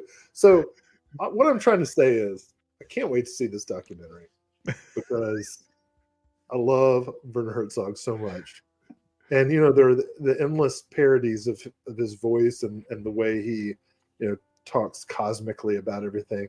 But goddamn, don't you wish you could hang out with him? Oh well. Realistically, probably not, but like that'd be fun. Theoretically, maybe. That's exactly the kind of conversation I want to have about everything. All right. Next up from BFI, they are putting out Beautiful Thing from 1996. This is coming on March 19th on Blu-ray. And I have heard only wonderful things about this. It says, during a long, hot summer in South London, Jamie is bunking off school more than usual, scurrying back to the TV in the flat in the Thamesmead estate where he lives with his mother, Sandra, whilst his neighbor, Leah, who's been kicked out of school, spends her days listening to Mama Cass records. In the same block is Jamie's sporty classmate, Steve, whose home life is punctuated by the regular beatings he receives from both his father and brother. One night, in a bid to escape the violence, Steve takes refuge in Sandra's flat and sleeps head-to-toe with Jamie. As Sandra struggles with a job promotion and her relationship with her hippie boyfriend, Tony, Jamie and Steve gradually discover their affection for each other. And I believe it's supposed to be a really great LGBT-focused coming-of-age movie that's supposed to be great. Yeah, that sounds cool. Yeah. I like a good romantic, unless it's Love Actually. I like a good romantic film. I'm only laughing, not about what you said, but Sibner has now emailed me the poster of Incident at Loch Ness. Well, all right. What else does Zach Penn direct? Why did I think he was Zack Snyder? I don't know. Zach Penn has also directed. Let's see. I've got it pulling up now. Oh man, that is not the face I expected on somebody named Zach Penn. Wow. Well, he has directed 3 things: Incident at Loch Ness, The Grand from 2007, and Atari Game Over from 2014. Is that like an ETS? ETR documentary coming? Weird. Isn't that crazy what memory does? Because I remember seeing Incident Loch Ness when it came out, and be like, wow, this is a Zack Snyder movie. I don't know. I don't know how I made the mistake. It's also wild because it was 2004. Yeah, 20 years ago. Do you understand the difference between now and then?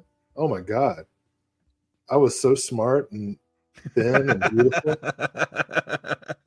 I was like, I was svelte, man. A long time ago. Well, anyway, my point is Werner Herzog is great, and I gotta say this. I don't know who, I can't remember who posted this, but I think it might have been Carrie.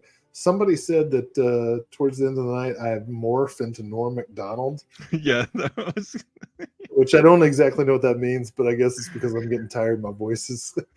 But now you've gotten to this like gay love story directed by Hetty McDonald, and I can't help but think of it as like Norm's sister or cousin or something, being like, hey.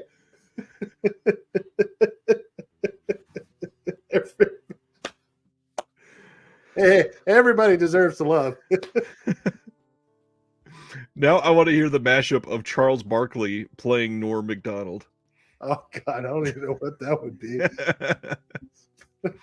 I'm like, Beautiful Things starring Andy Richter.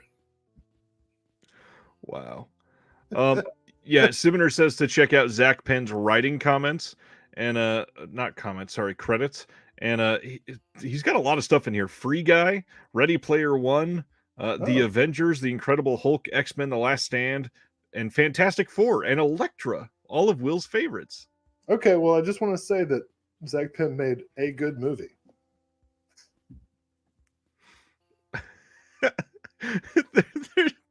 Norm Dodson. Hey man, I'll take that. Man, I miss that guy. I remember. Oh my God, my sister did the most appropriately Norm thing, but it made me cry. I didn't know he had died, and I got this text from my sister, and it was a GIF of the scene in Dirty Work when Norm is being thrown into a dumpster. And so I just opened my phone, and it's this repeated image of Norm Macdonald being thrown into a dumpster, and then I get a news alert that he had died, and I fucking wept, man. I cried, and it took me a few hours, but I had to say to my sister, you know what, that was the right move. Unintentional Norm type humor. I don't know. It's, oh man, you should see. I've got cue cards in front of me. I've been working. This is the reason I'm on only once a month. I work on it. Let's go to the next one. We only got a couple left. BFI is also releasing on January 22nd. Scala, not sure how to pronounce this. I've not seen it. Don't roast me in the comments, please. From 2023. It says archive footage, eye-popping movie clips, acid-crazed animation, and some famous names collide to tell the story of London's infamous influenza Scala cinema, with its cracked marble floors, resonant cats, and mysterious extrasensory rumblings. This was magic and a refuge from the violence of Thatcher's Britain. Hilarious, irreverent, and ultimately heartbreaking, with a fabulous original score by Barry Adamson. It is more than mere nostalgia. It's an X-rated love letter and a universal shout-out to the power of cinemas to inspire impressionable young minds and create a sense of community for outsiders, a place where everyone is welcome. Yes. We need those. I like to say that about this place, too. I missed the writing credit for 99's Inspector Gadget.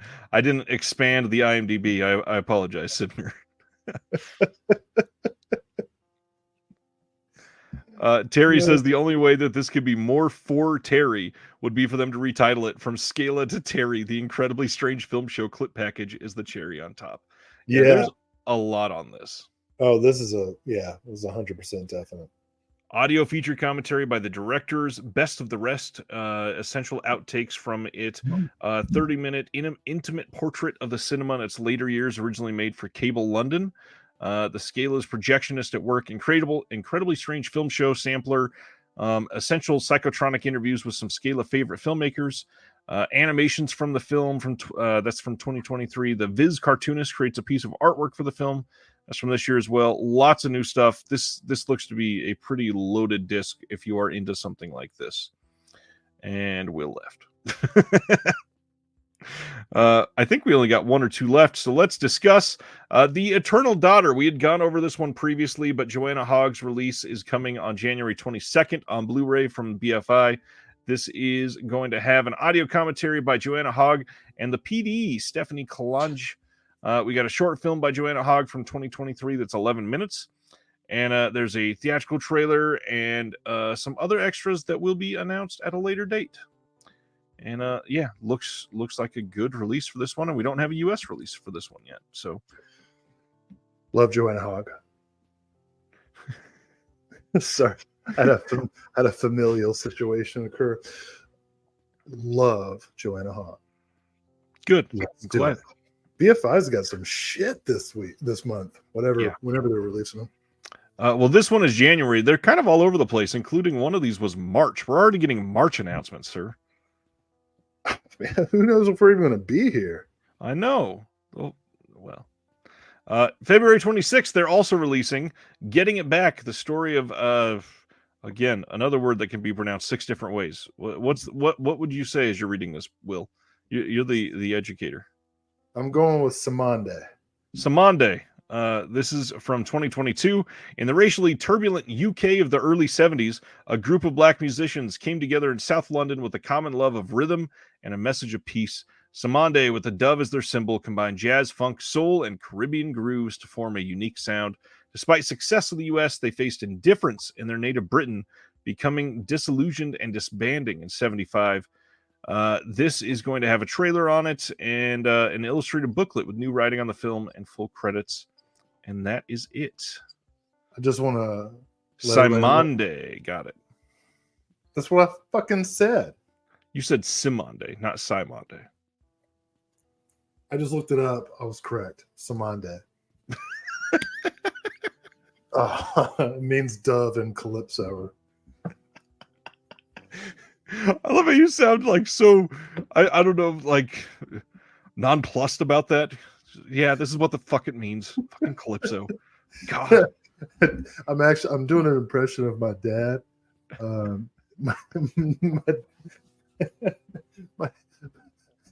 Anytime anything like related to like any kind of awareness of other people comes up, my dad goes, "I'm woke." Oh, Jesus Christ. I'm woke. I'm into it. I've come around. He goes, I've come around. That's what he says. He goes, I've come around. And I'm like, way to go, Dad. Could you sound a little less angry about it?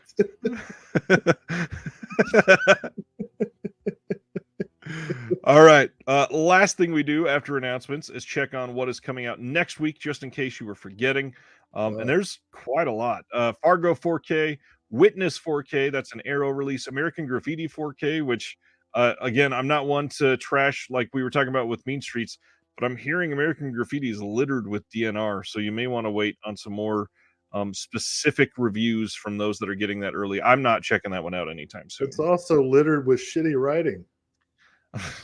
That was a very Norm joke. Oh.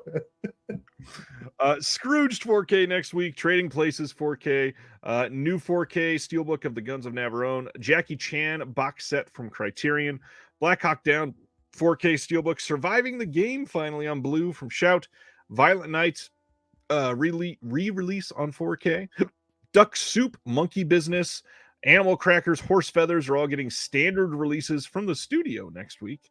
Oh, wow. Full Body Massage from Unearthed, the South Park The Streaming Wars coming from Paramount, Gran Turismo 4K next week as well.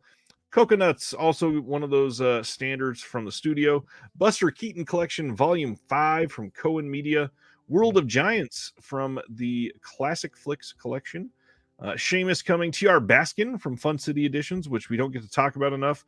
The Clerks 1 through 3 premium box set. I think this is the one that folds out like the the Quick Stop, if I remember right.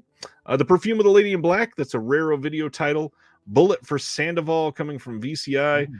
Robodoc, this is one that people are saying is actually pretty good.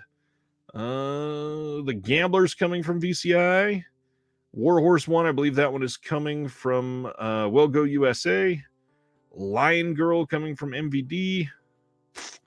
That's most of the big ones. Any of those near the top, at least, that you're eager for or are picking up soon? Go back to Full Body Massage. Look at it quickly and tell me it doesn't look like Joe Bob and Darcy. So I've never said this before because I know your affinity for Joe Bob, but Joe Bob looks like a younger version of my grandfather that's passed away, unfortunately. And that picture makes it very apparent. He looks just like my grandfather in that picture. Well, I'm not offended. I'm just sorry he's passed away. He was kind of a dick. Yeah, there's some good stuff coming out. I mean, Surviving the Game, obviously, the Jackie Chan, The Witness, all those Marx Brothers people should check out if they don't already have them in box sets and stuff. Buster Keaton, obviously. Yeah, a bunch of good stuff. Cool. Good week. Yeah.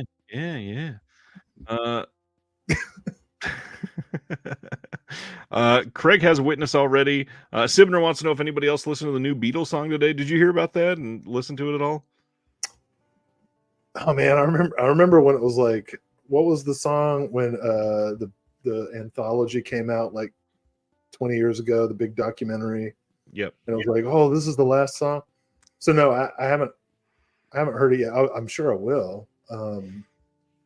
But it wasn't like something that I was like stoked about. And I've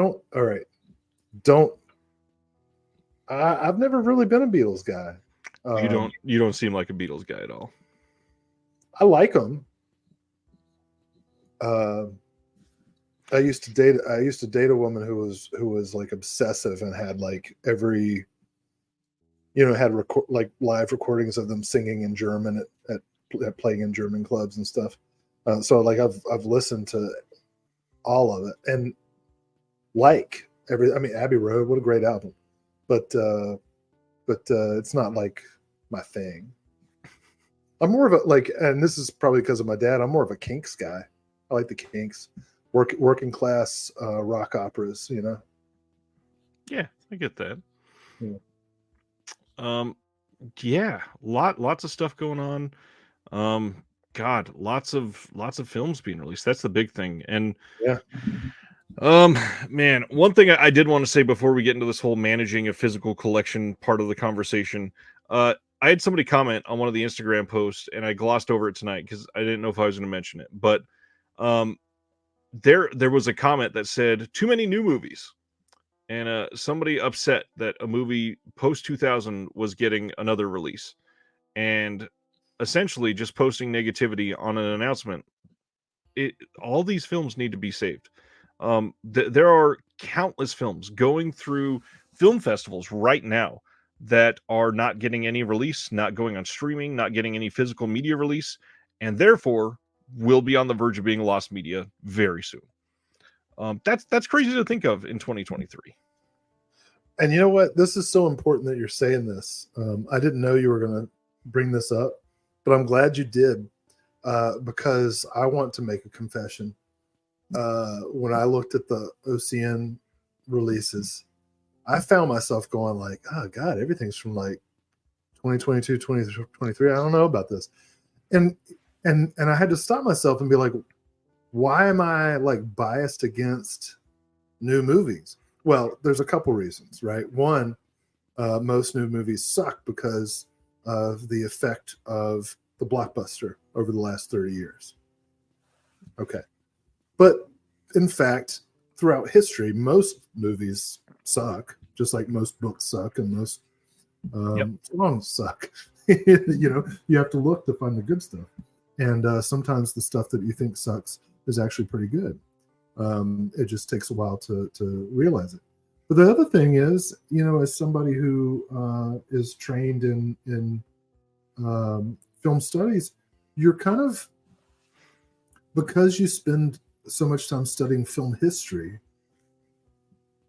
you kind of gravitate towards older releases as a result, because you're used to kind of the archive mentality. Like, I need to go back and learn what's been made, and how what's been made influences what's been made since. And so as we get farther and farther up and closer to the present day, you kind of have less imprinted reverence for it. And but you're right, the new stuff is in just as much danger of being lost as the silent films were, right? When they didn't preserve film at all and just burned it. The new stuff isn't getting physical releases at all. It's going to streaming for a couple months and then disappearing. Or not even going to streaming. Or not even going to streaming. We'll never know the genius that might have been Batgirl. And so, like Dude McMahon says, but are those new films in as much danger as 50 to 100-year-old films on deteriorating film stock? Funny enough, they are, because most of the times, the films that we know that are on deteriorating film stock that are 50 to 100 years old, they're being archived one way or the other, or they're being restored every so often. But something that's on a single hard drive from a director, it literally may not go anywhere. And if it's on one hard drive for a director, how many people in the chat have had a hard drive fail on them? I've had a hard drive fail this year already. It happens all the damn time. God, Simner even brings up, remember, Toy Story 2 almost got completely erased because somebody took something home. Like, it's crazy what goes through some of these. It's not just film stock that is deteriorating. It's the fact that we could lose all of this. Yeah. Carrie Mulligan says the worst part of attending film festivals is that you sometimes fall in love with the film you may never see again. Yeah. Still hunting down Norway's Harajuku, among many others. There was when I was at Texas Frightmare a few years ago, there was a film that I saw like the first third of, and the person I was with was going through massive back problems, and we had to walk out, and I'm still dying to see the end of that movie, and I don't even remember what the name of it is, so I can't search it out. Yeah, and this will kind of get us into, not that I'm pushing us towards it eventually, questions of collecting and physical media storage, because it's exactly these kinds of questions that make it so hard for me ever to get rid of something. Like, I've seen Ninja Zombie and I enjoyed it, but I'm probably never going to watch it again. Right. But I can't get rid of it. But it's a DVD. But I can't, like, what if I need to show this to somebody? Yeah. And yeah, the other thing is, especially for, people doing stuff like you and I, especially you as an educator, a lot of this stuff, if you can't see it anywhere else and you need to refer to something, you literally have a library. You have, I call this space the disconnected physical media museum and library is what I call it. And there's been many times Will and I have been working on something or talking about something, and I go, oh yeah, I've got a copy of that. I'll go pop it in and see if what the audio commentary on that one says about it, and we'll go do some research. I just had to send something to Germany because they couldn't find a copy of something on a disc, so I was the one that could help them. Yeah, every semester, my students are amazed when I'll show a film and they can't find it torrenting somewhere. And then they're like, shit, I'm going to have to actually go to class.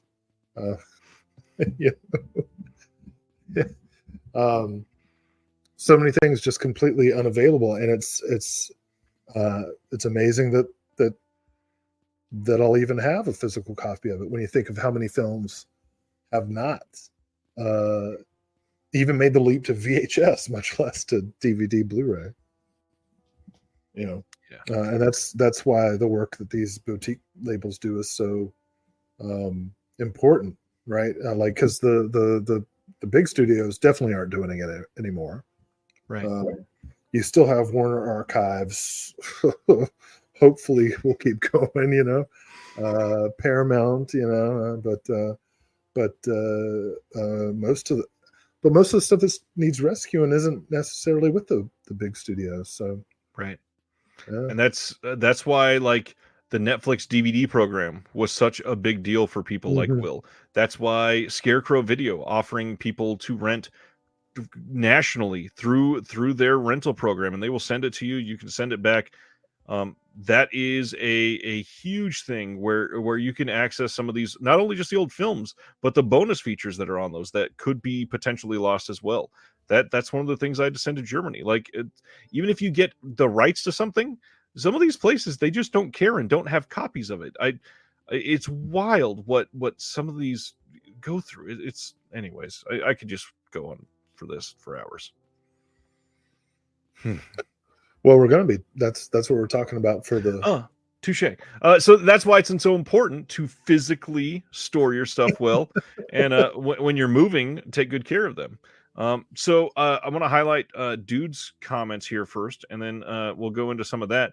Dude McMahon says, circling around back to Pamela Pierce, heard a great interview where she had trouble tracking down a good print of Boggy Creek because the distributor burned most of the 35 millimeter prints. She Wow. heard Tarantino had a copy, but didn't know how to get a hold of him. She ended up buying one on eBay for a couple $1,000. That's amazing. The 4K looks pretty good, and look, it's not a movie for everybody, but it's really interesting because it's essentially a proto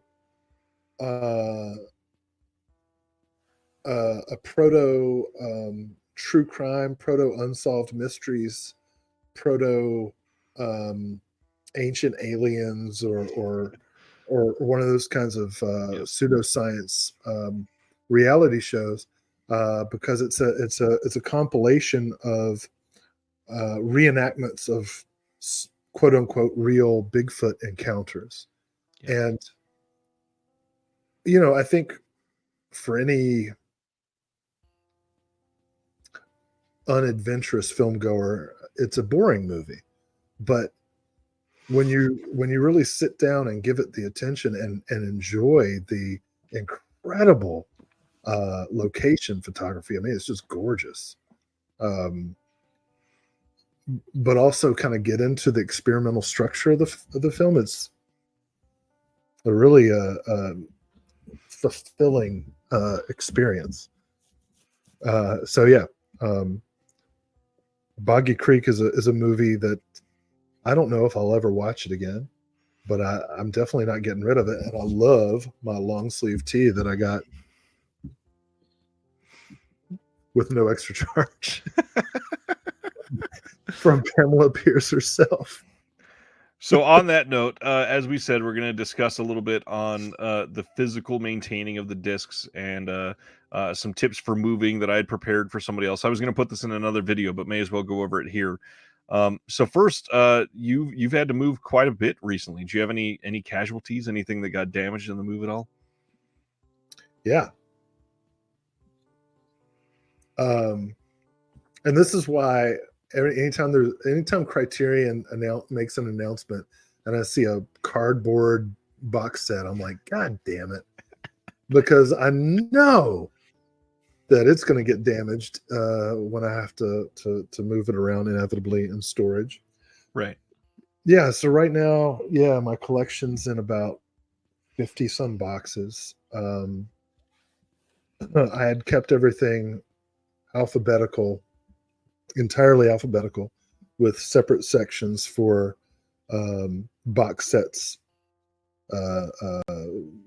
based on director, actor, or themed collections, whatever. And but I can't do that here. I have room for maybe, this is like the most privileged complaint you've ever heard, I have room for maybe 1,000 movies in here. And so what I'm doing, and this is the first time I've ever done something like this, is I'm pulling out stuff by label. So behind me here is Severin. That's like almost the complete Severin. Pretty much the complete Severin. And I've got my imprint and my radius and my Eureka and 88 and all my OCNs. I don't have Vinegar Syndrome or Criterion out because there's so many of those, and I need to get like a rotating tower for them. I've got on the opposite side of this camera, I've got all of my 4Ks pulled. And that's kind of it, but it's kind of weird because I'm so used to, like, my viewing habits are very director focused or genre focused. Yeah. And when things were alphabetized, it was easy for me to just know where to go. On the other hand, and I know, I've watched a lot of people's videos in which they show how they arrange their collections. And I'm kind of interested in seeing how it looks for the displayer in me for the first time, to see all the label, right, the label continuity. I've got all my error 444s there. That one's easy. My Synapse and my Mondo Macabro on the other side. So that part is going to be interesting. I'll be able to concentrate my viewing on those. I certainly can't put my Kino out. That's like half the collection. I got to admit, it is really nice to see labels together when there's something that looks nice together. Like I have the far corner of my room is just red because it's Mondo Macabro. Yeah. All of the DVD and Blu-ray cases next to each other is just bright red. A lot of the Arrow ones look really great together, especially like the slipcover Blu-ray releases. They look fantastic. So that part is kind of cool. The opportunity to curate. I spent all this week, I've been pulling boxes out and going through them, and I've gotten about a box and a half worth of stuff to get rid of. And I pulled out all my Jim Wynorski films for reasons that I'm not going to say at this time. And that was kind of fun going through stuff. And of course I picked out a couple other titles that I'm like, I need to watch these like this week. But I also, going back to your question about damage and losing stuff, and then and just the kind of aesthetic and ethical questions about collecting and display. It's tough, like, again, being able to collect it all is a privilege, right? It means that you either have disposable income or you're making bad choices, and you're capable of making bad choices, right? And probably a little bit of both, or a lot of both in my case. I'm sure in your case too. I'm talk about it. I'm seeing all these great comments, and what I'm not seeing is people who are like, you know what, I put them in sleeves. I keep them all in envelopes. It's like, that's a different channel, sir. There's a community for you elsewhere.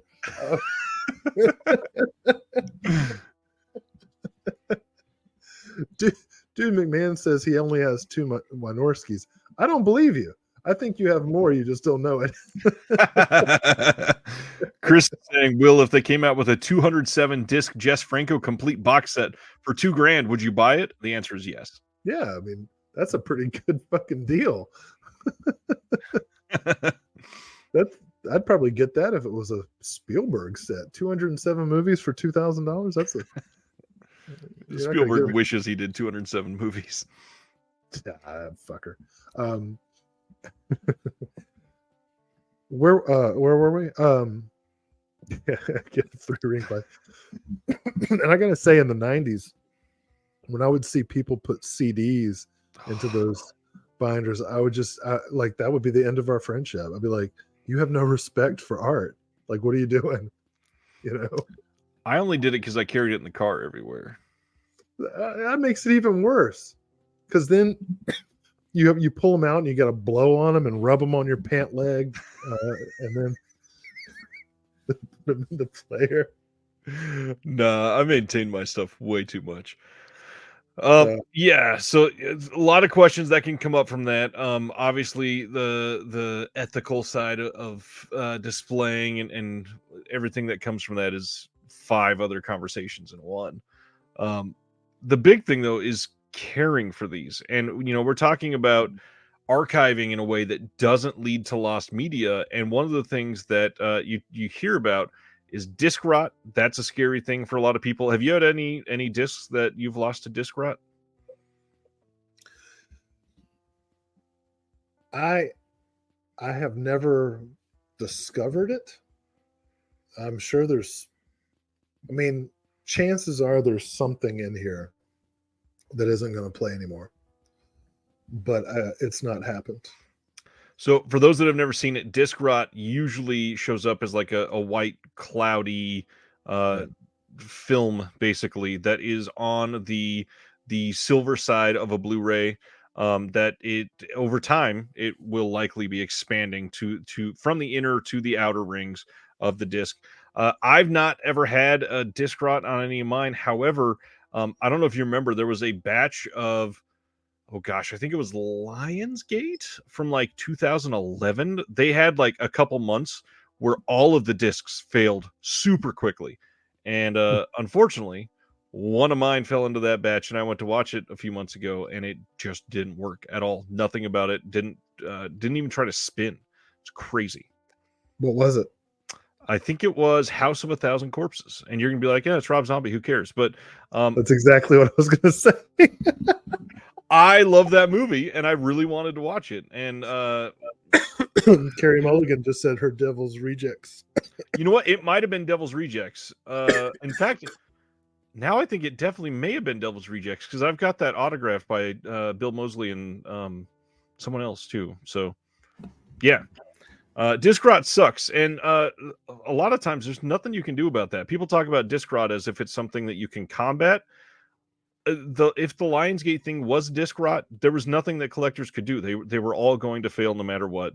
But the other side of that is a lot of people talk about like temperature control rooms, and before the heat or the cold can ruin your disc, I think the bigger thing that people need to look out for, especially for somebody like Will, is humidity. Have you ever had problems with humidity, Will? I have been very fortunate because, for the past 13 years, I've been living in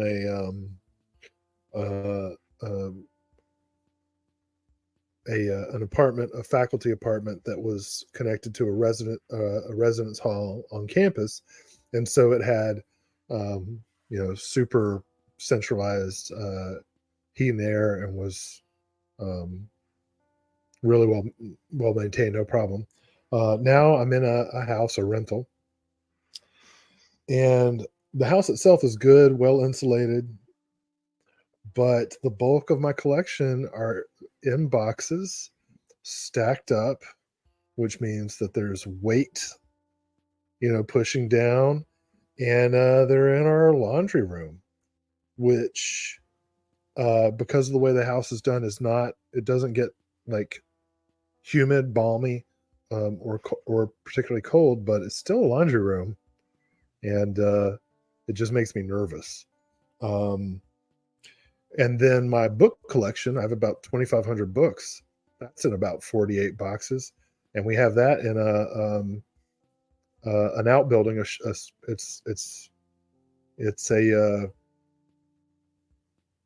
It has air conditioning. It has heat. But we don't use, and it gets pretty humid here. So in the summer, it'll be cheaper than getting a storage unit. So I'll probably just keep the air conditioning on low when it starts to get hot. I don't think humidity will be a problem, but temperature would be if I didn't make an intervention. So yeah, I mean, like, for me, my only recourse is to blackmail a rich person sexually, or win the lottery. And I'll tell you, I've had my chances. I dated a girl in high school who, not long after we broke up, her father won the West Virginia State Lottery twice. Like multi-million dollars. Like, why could I have not knocked her up? Uh, nice girl too. Like, would have been fine. So, so close. So yeah, I just like this is a rental, obviously, so it won't be a permanent thing. Hopefully, I don't know. But as far as size goes, I need like one more room, and I'll be able to properly. I know all of us probably say that, don't we? I just need one more room. Yeah, if we end up staying here, I've already told my kids that what they use as a playroom now, it'll be my playroom eventually. Yeah, I'm like, oh, I can't wait until you get old and move out. Remember that time that I had kids that didn't care about big toys that they could jump on and stuff? Yeah, I can't wait for kids like that again. Nicomedes says, my problem is I have so many discs and so little space. I've stacked half of them. Trying to solve it without moving is a challenge. You are speaking our language, my friend.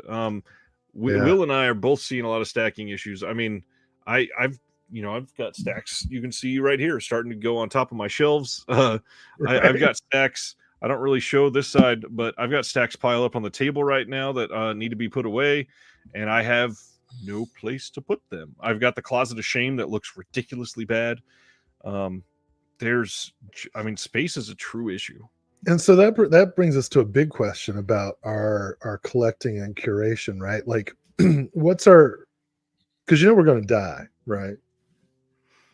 And I don't like to think about it, but like, so I'm 45 and I've got about 9,000 movies, which means it would take about 30 years to watch them all if I watched one a day.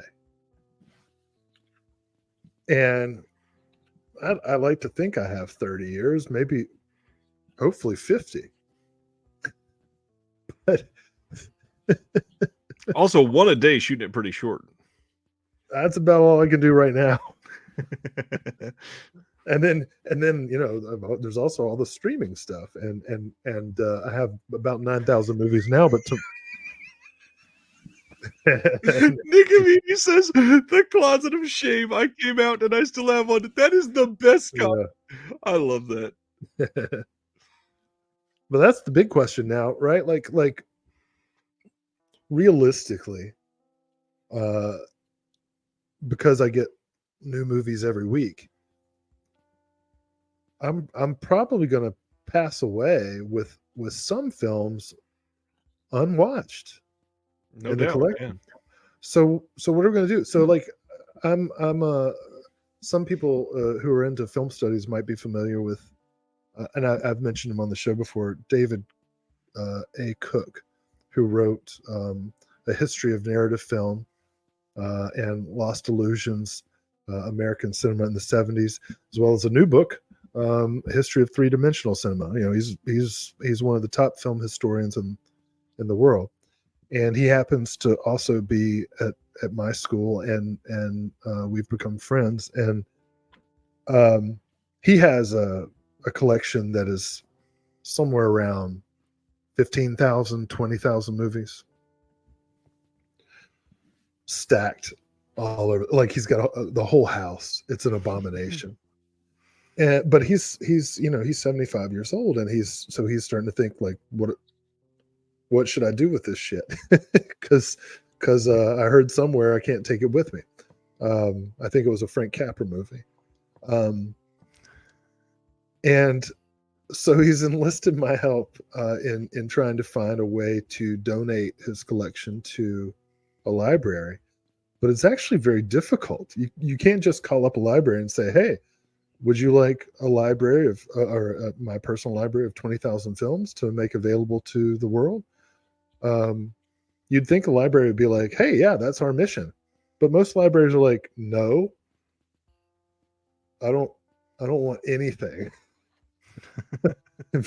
Especially not the gay stuff these days, That's unfortunately a problem. Yeah, sadly. Not to bring politics. So one of the ways that I approach a lot of this is this whole room is my retirement plan. I don't plan on spending a lot on exorbitant travel, even though I probably should. I want to get my culture from 1970 schlock, and I already have it.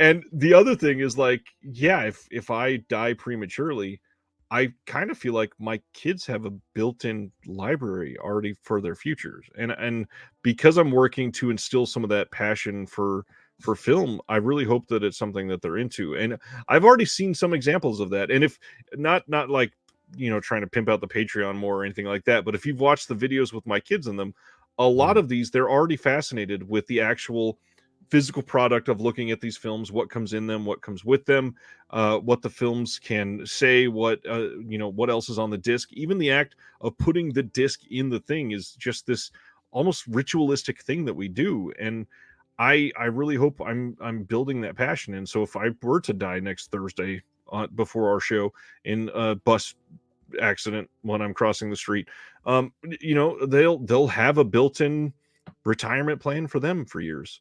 And honestly, because of subscriptions, they'll still be getting films for a few months. So it's the gift that keeps on giving. Yeah, so I started laughing specifically because I thought of my Jess Franco collection being like, Helen, this is for you. Open a box and the light pours out.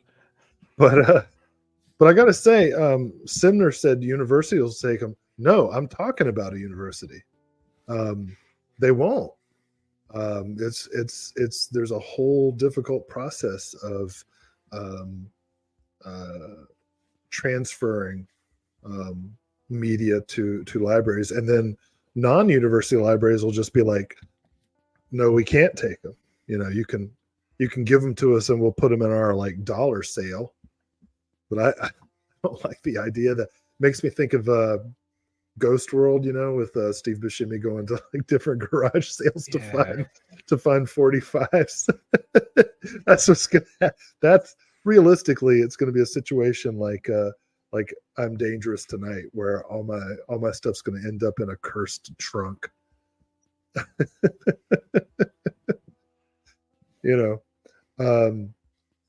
And I'm trying to get my kids interested in it.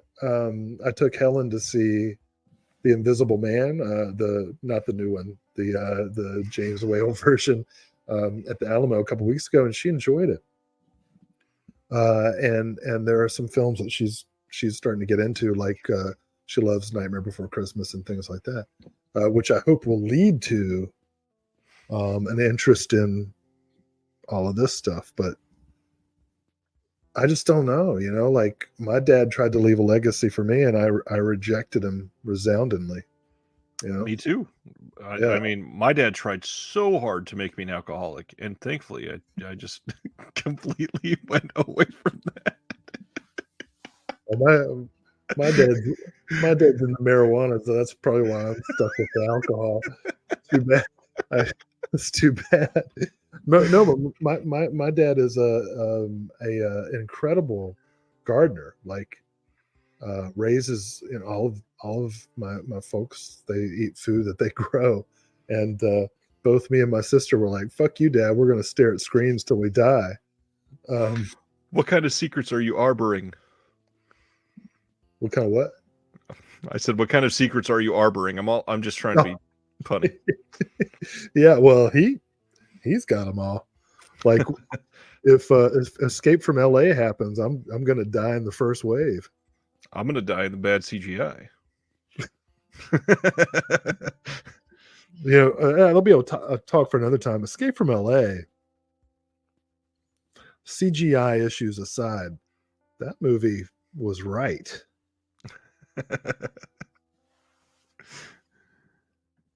Thanks, Ronnie.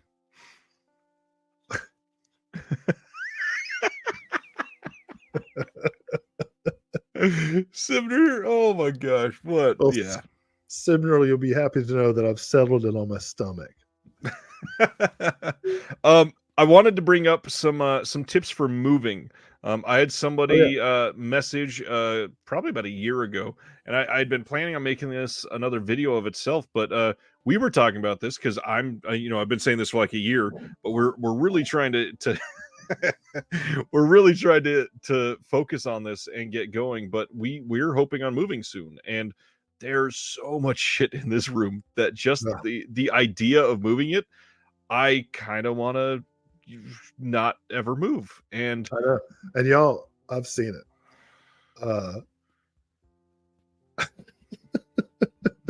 Yeah, move it. Oh my God. And let me tell you, books even worse.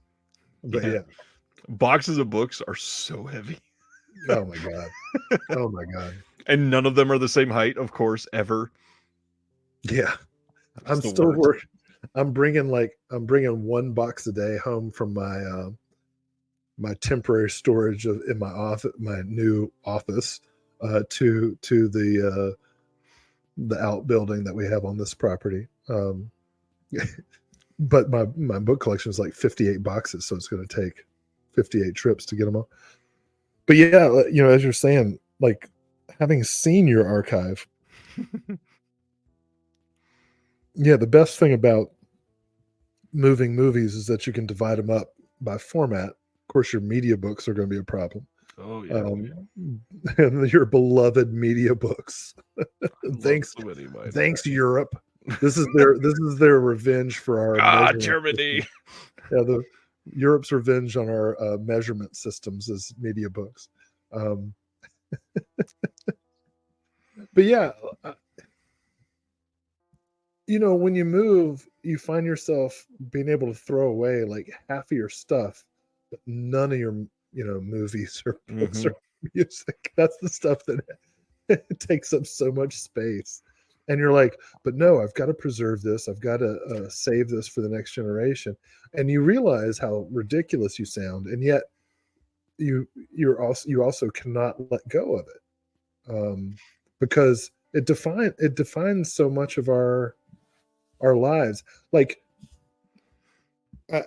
maybe I'm full of myself, but I think there's a difference between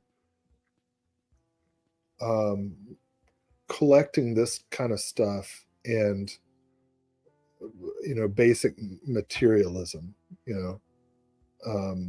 Yes, we're obsessively attached to these physical material items, but not in the way that kind of a voracious consumer of creature comforts is. Right. Do you know what I'm saying? These accumulations are not,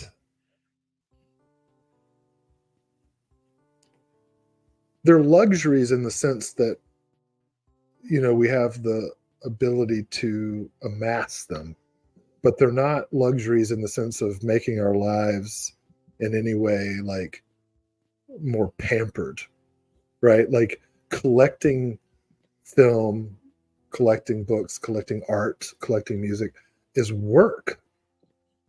It's a burden. To move is a burden.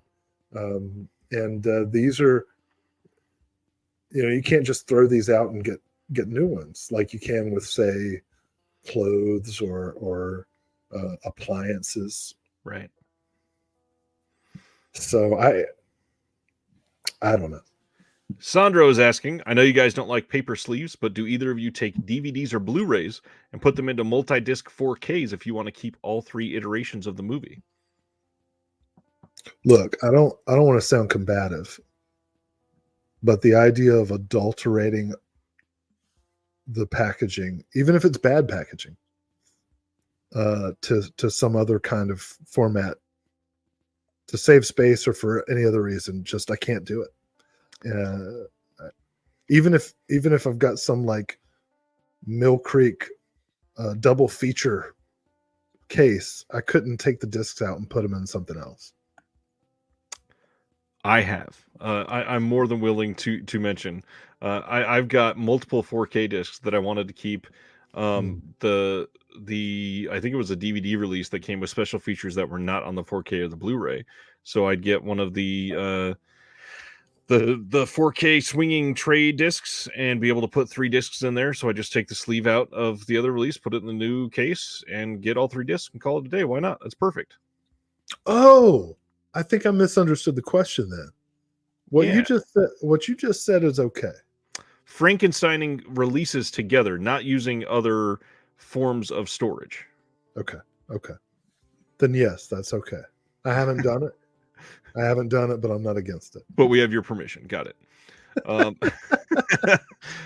Dude McMahon says, I hate moving. It really sucks. Fortunately, we got an astonishing deal in a much bigger house. Nice.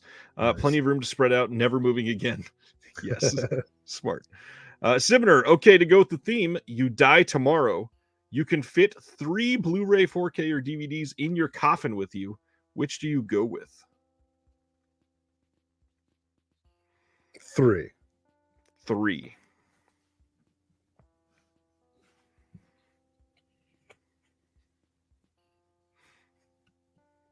That's a dang good question. Does a box set count as one, or as many discs are in there? I think it's 3. It's 3 titles, right? Oh yeah, I'll go 3 single titles too. Okay.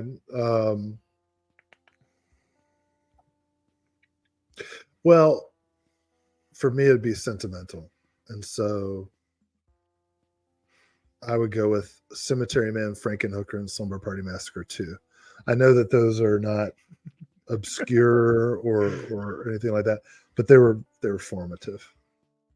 And when you asked the question, those were the 3 that popped into my head, so they must be right. I would go with the one that a lot of people would have guessed. I'm going to take the Robin Hood Prince of Thieves 4K from Arrow because it's an astonishing release. The coming out release from Altered Innocence because it was the first disc that my name was on. And I'm going to throw in probably the steelbook that I have of Halloween. I mean, that was such a formative film for me as well. And yeah, I think those are 3 good choices. Well, to be fair, if it's going to be about like packaging and stuff and special features, I can't say any of the ones that I would want to take with me yet. Ask us that question soon. Soon question mark. Nicomedes says, I call my deal the chaos of curation. I love this stuff. I just don't want to own it. Yeah.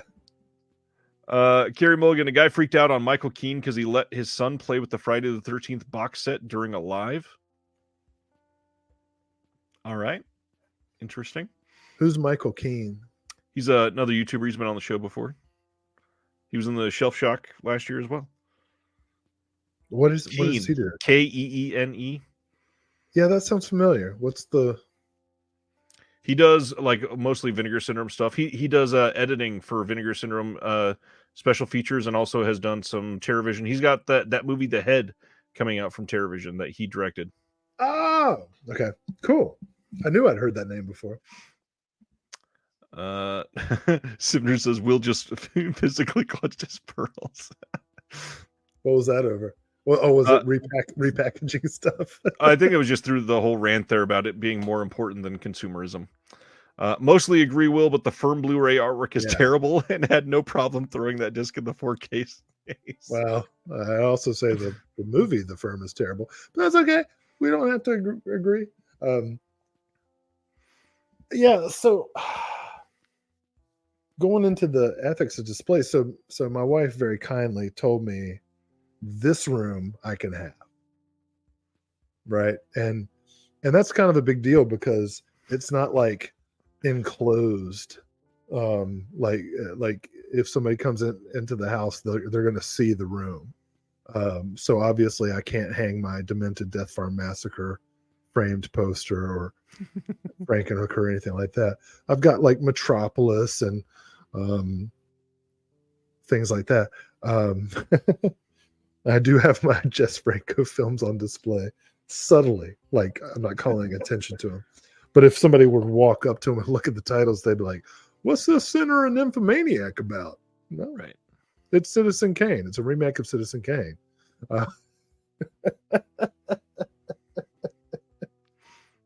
And people will be like, you're bullshitting. I'm like, nope, it is.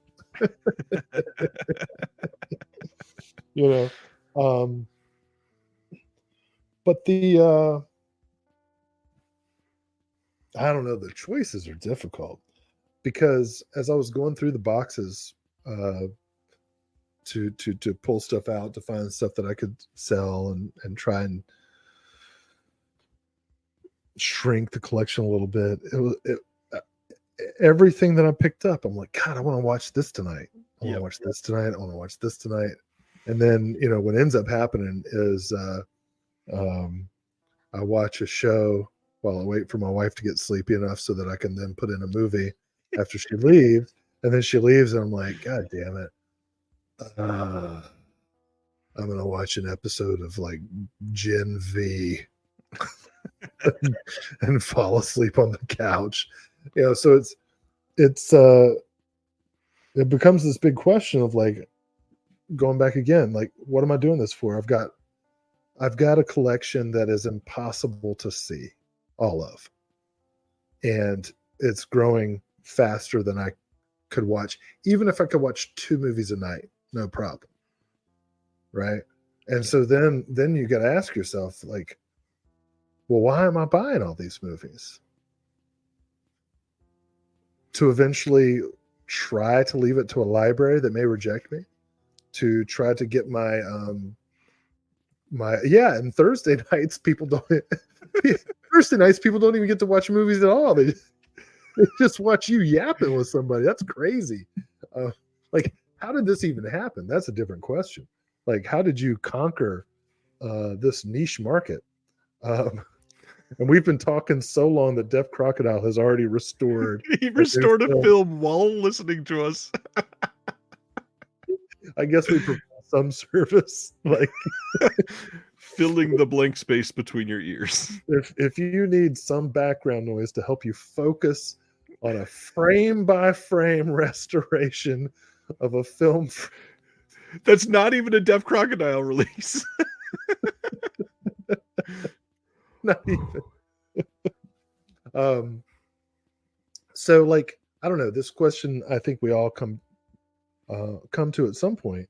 Like, I am amassing a collection of stuff, a burden, right, that I'm going to carry with me wherever I go, of stuff that I will not all of it will I ever be able to appreciate. What is this for? And I say this with no answer, and yet I'm not going to stop.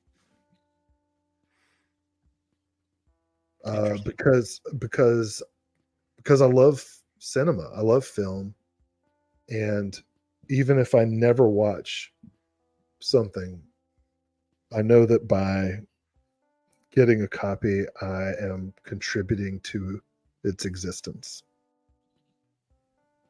Oh, I did answer it. Well said. Yeah, there's a lot that goes into it for sure. Yeah, I don't even need to add anything really. It's a tough decision, but yeah, I mean, buy what you want to watch what you buy, and also that ingest it, watch what you buy. I mean, don't as much as possible. Yeah.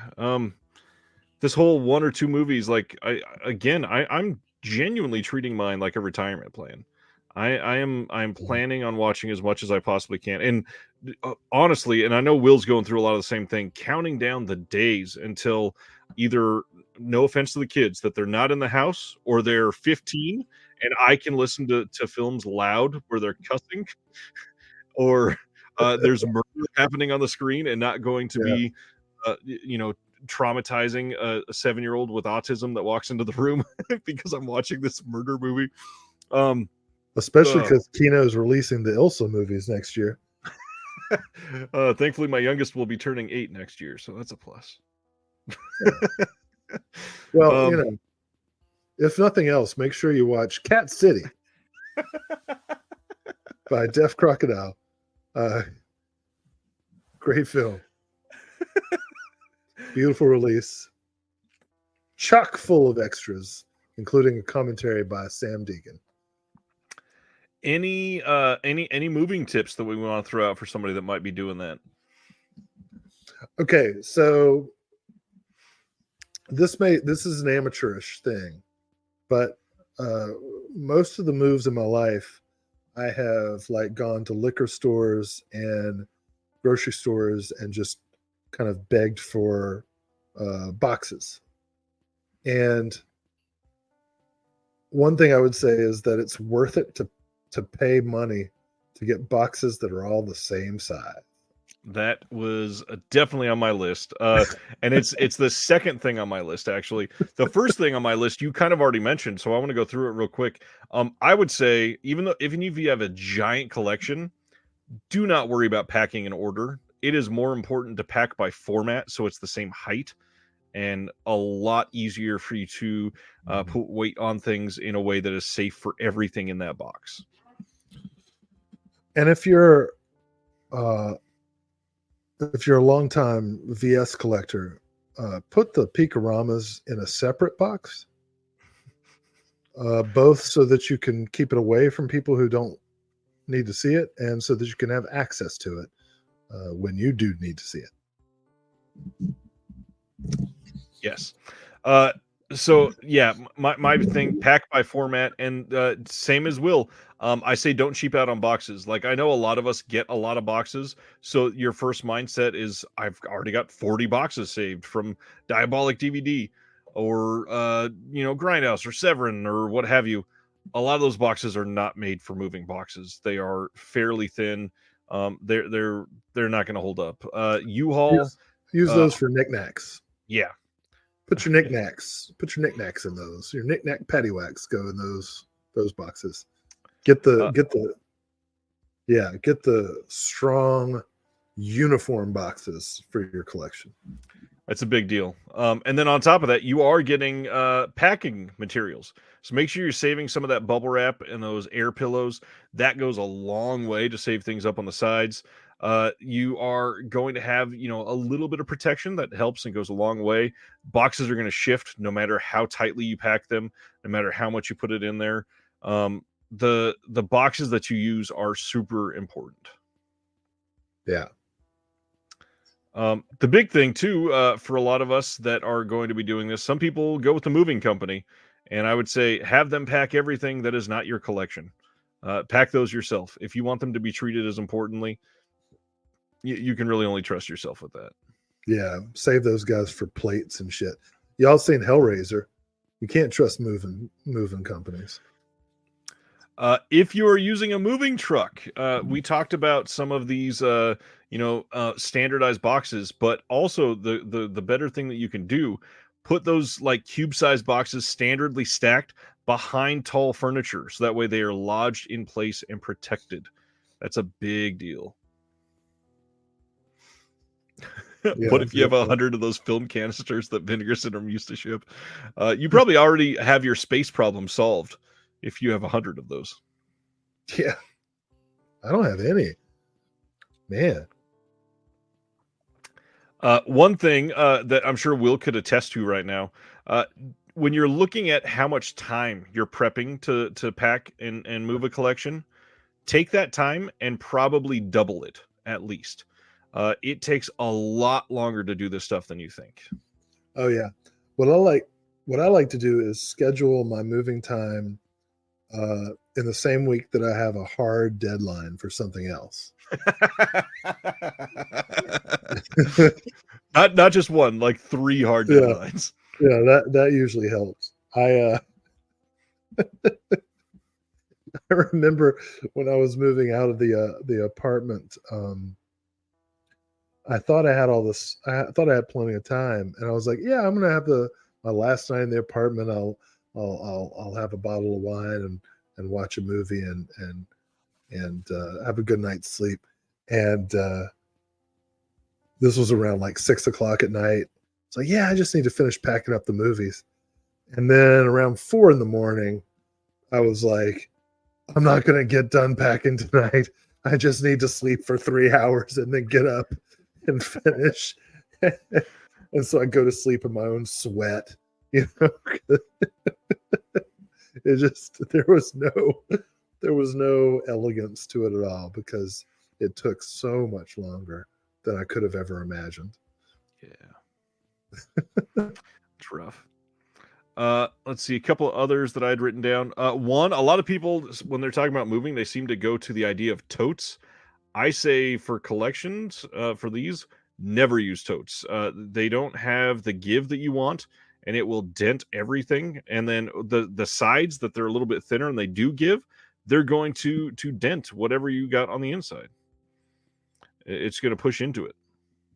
What's a tote? Like a tote bag? Like a big plastic Rubbermaid tote bin. Oh. Yeah, no, those are, yeah, you're right. They're not garbage. Yeah, they're fine for other stuff, but yeah. But if you're desperately trying to wrong shape. Exactly. And that's the other big thing. They're not even flat bottomed. And supposedly all those girls make the world go round.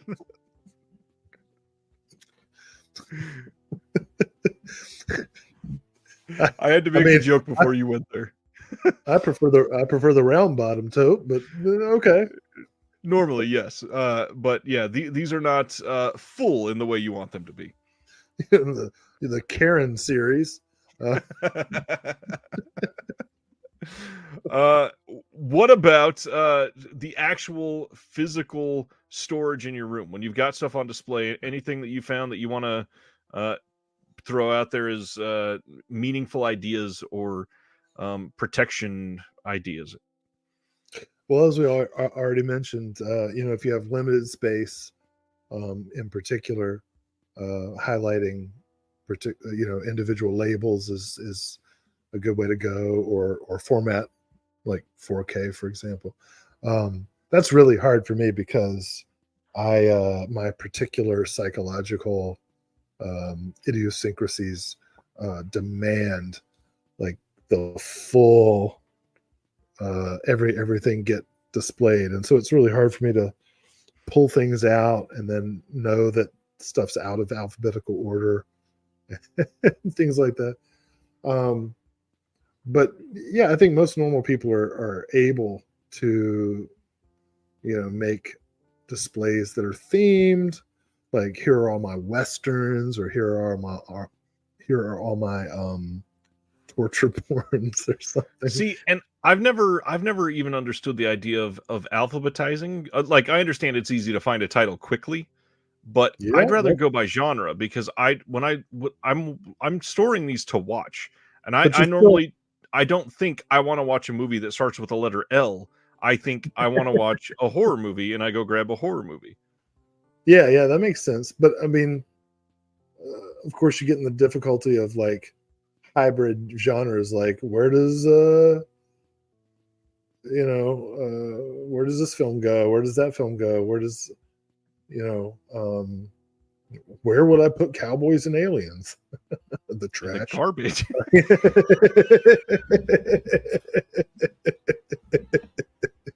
but even like if like us, you're in the thousands of movies, so even when you separate them by genre, you still alphabetize them, right, or something like that within the genre. Yes. Yeah. So that's fine.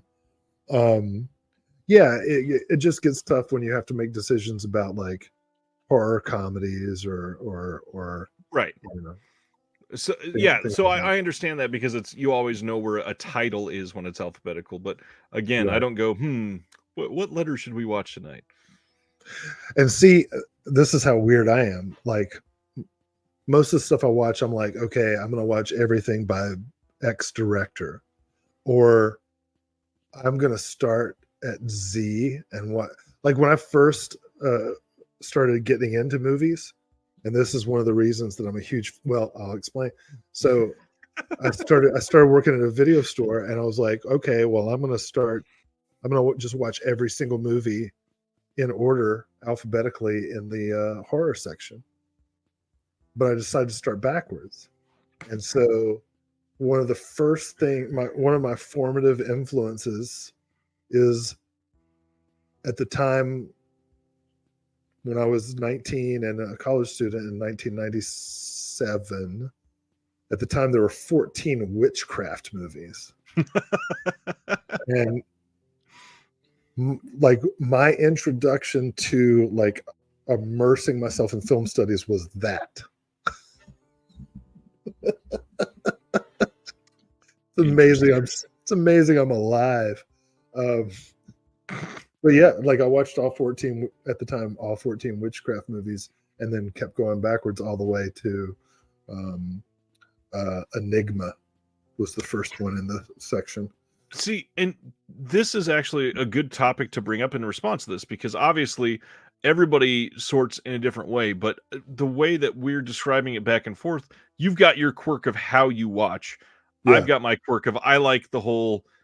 I do this far too often. I do the video store mentality. I'm going to go through and browse my titles till one goes, "Oh, you have to watch this right now." Right. So right. my stuff, if I was doing that, I would have it in a way that would appeal to that mindset. For you, if you're watching by director, I would say, why don't you go alphabetical by director?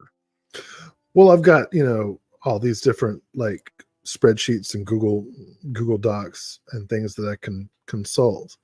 So like without even looking at the collection, I can be like, okay, well, I'd like to watch a film by Sergio Martino tonight, or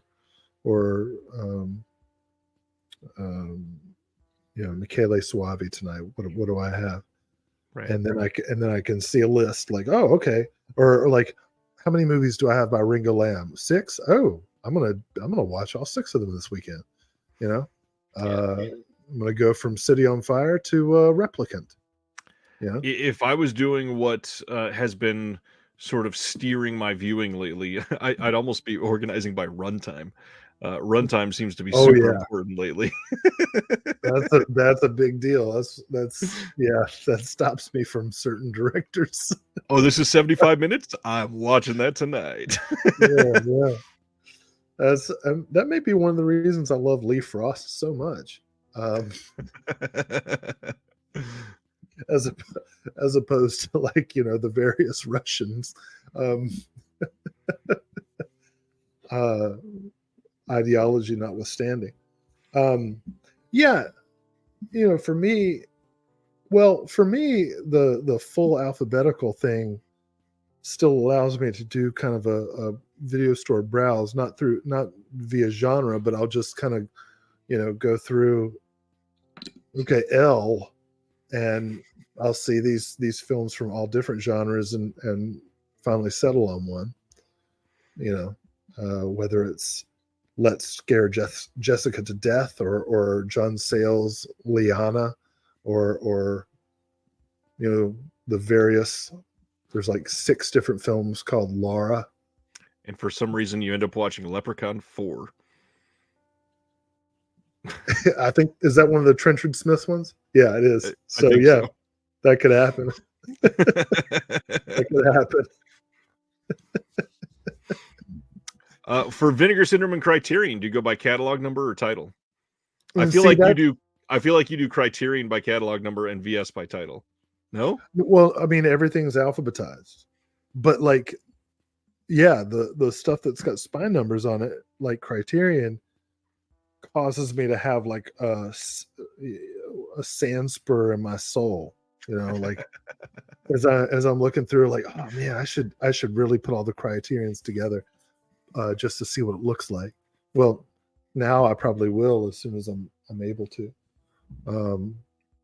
But I mean, when you get to the point that you have 8, 9, 10,000 movies,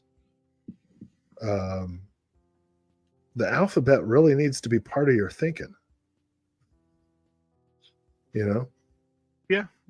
Unfortunately, it is the smartest way to go about a lot of that. So when I made a video showing my complete collection, vertically instead of horizontally as instructed, for last year's Shelf Shock Rewind, you saw I went around the room and things were displayed, and I took time to make some stuff look interesting and to intersperse figurines and posters and stickers and things like that. Yeah. But when you have a collection that is a panoply that goes, fills an entire room, and in fact, that video was not the whole collection, because it spilled over into 2 other rooms, and I've gotten more things since then. a lot more things. Um, uh, it's easy for me to understand the appeal of different like themed organizations, but it's hard for me to accept anything except for the alphabet. There are certain things that I think it's certainly size of catalog dependent. Uh, Genres and by label makes a lot of sense if you only have a couple thousand at most, but when you start talking about like 8 and 9,000, man, alphabetical is very appealing. Yeah, yeah. You know, I have about 2,500 books, and you know, for most of the time I've known you, I was in my old office, and so you could see behind me in that office that there were just books everywhere, and it was all around the room. And those were also organized alphabetically they were divided by subject. So it was like science, history, music, literature, film, religion, philosophy, etc., and then organized by author. And the division head, the director of the housing and residence life unit of the university, would occasionally visit the office just to say hi and see how things are going. And he would come in and he would wait until I wasn't looking and would move a book just to see if I would notice. And I always noticed. But sometimes it took a while. I would just be uncomfortable and be like, what the fuck happened? And Something's then I would not go, right. yeah. And it was one of those things where you torture someone with undiagnosed OCD. But I always noticed he would move something not every time, but every time he did move something, I would find it, and he would think that's real funny. And It is pretty funny. And then after 13 years of knowing me and being on good relations, I changed positions, and I could have stayed in the same office, but he was like, "No, I'm moving you to a closet. Fuck you." And that's what human relations are like. You know, you think you're cool, and then you find out you're not.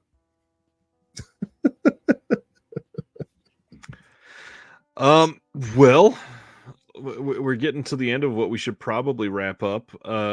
I do want to say one thing that kind of ties the whole physical location in a collection and for moving is really important. And just want to highlight that one of the things you should always prep for is movement.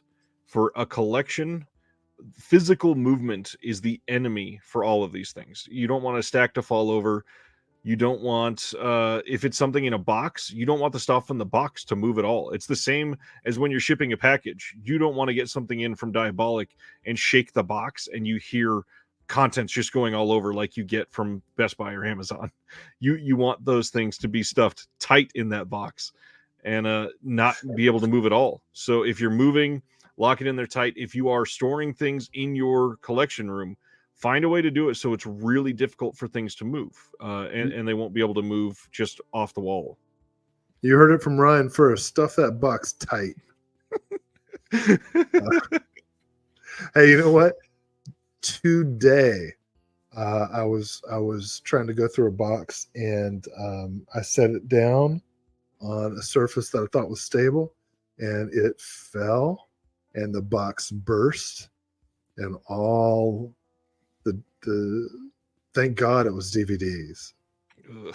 You know, thank you, Christ Jesus in heaven, that it was only the DVDs. But like half of them, the discs like popped out. I had to like open every case and make sure everything was okay. And then it was awful. I felt real bad. I can't remember if it was yeah, it had to have been before you came here, I think. Will and I, we were researching a book, and I don't have the book, and I asked Will for it, and he sent me a picture of, I think it was like lodged up behind something, and you had to stand awkwardly in a room and move half a box to the side to take a picture and say, it's up there in that corner. Do you want to know what the book was? Do you want me to say what it was? No, not right now. Okay. Okay. Tune in next month, true believers. Maybe. It might be next month. Maybe. At this point, it might be June of next year. Would it really be that much of a hint? I mean, who knows? Okay. You can go ahead and say it. No, I'm big into edging. This has been an unhinged episode of Reconnected. I'm gonna edge you all for the next month. At least we don't know when stuff's getting announced. Ooh, what book was it? Oh gosh. You got Craig. Go, Craig. I'm so glad we did it. Oh man, I was in such a bad mood today. I'm really glad that we got to do that. And thanks to the audience.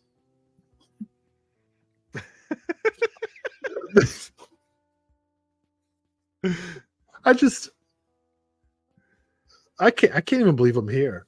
Thank you for having me. Thank you for watching. Thank you, Sibner, for our really intense relationship. Just this is great. I feel like I can avoid therapy a little bit longer. Just a few more days, not too long. Anyways, I hope you all have enjoyed tonight. It has been a blast to have you all in here. Next week, we are coming back with another fun episode, and it is going to be with Tim Talks Talkies from his YouTube channel. He's never been on the channel before at all, so excited to have Tim on. It'll be a fun week. Keep in mind, Vinegar Syndrome sale end of this month. I'll just share now. Everybody always asks us if I'm streaming. Of course I'm streaming. But because it's the Vinegar Syndrome sale, Celeste will be here live for it. That's always the plan. If it's a VS sale, Celeste will be with me. And we got a lot of stuff to talk about soon because it's time for the Shelf Shock Awards. We're going to be starting some voting here soon. We got a lot of stuff to go down that road with. We've got some releases that Will and I are excited to talk about soon. We've got a lot coming up. It's almost the end of the year, sir. Celeste gets the Vinegar Syndrome. But when it's time to talk Ronin flicks, you get all of the Vinegar Syndromes every single month. I recognize my privilege. Really, because that sounded like an entitled, petty little. I just thought it'd be funny to be like, oh. The Rodentflix jab was pretty funny.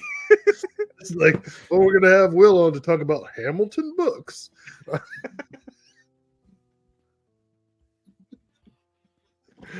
Oh, amazing. You all are incredible. Check out the links in the description below. We don't ever talk about Will stuff, but he was on a Wes Craven book that was released recently. Two. I thought the other one was not yet released, but yes.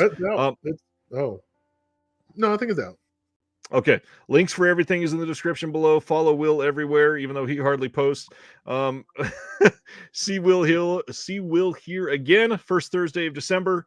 And until next time, we appreciate you guys. Go watch a movie. Check out Patreon link in the description below. We'll talk to you next time. Have a good one.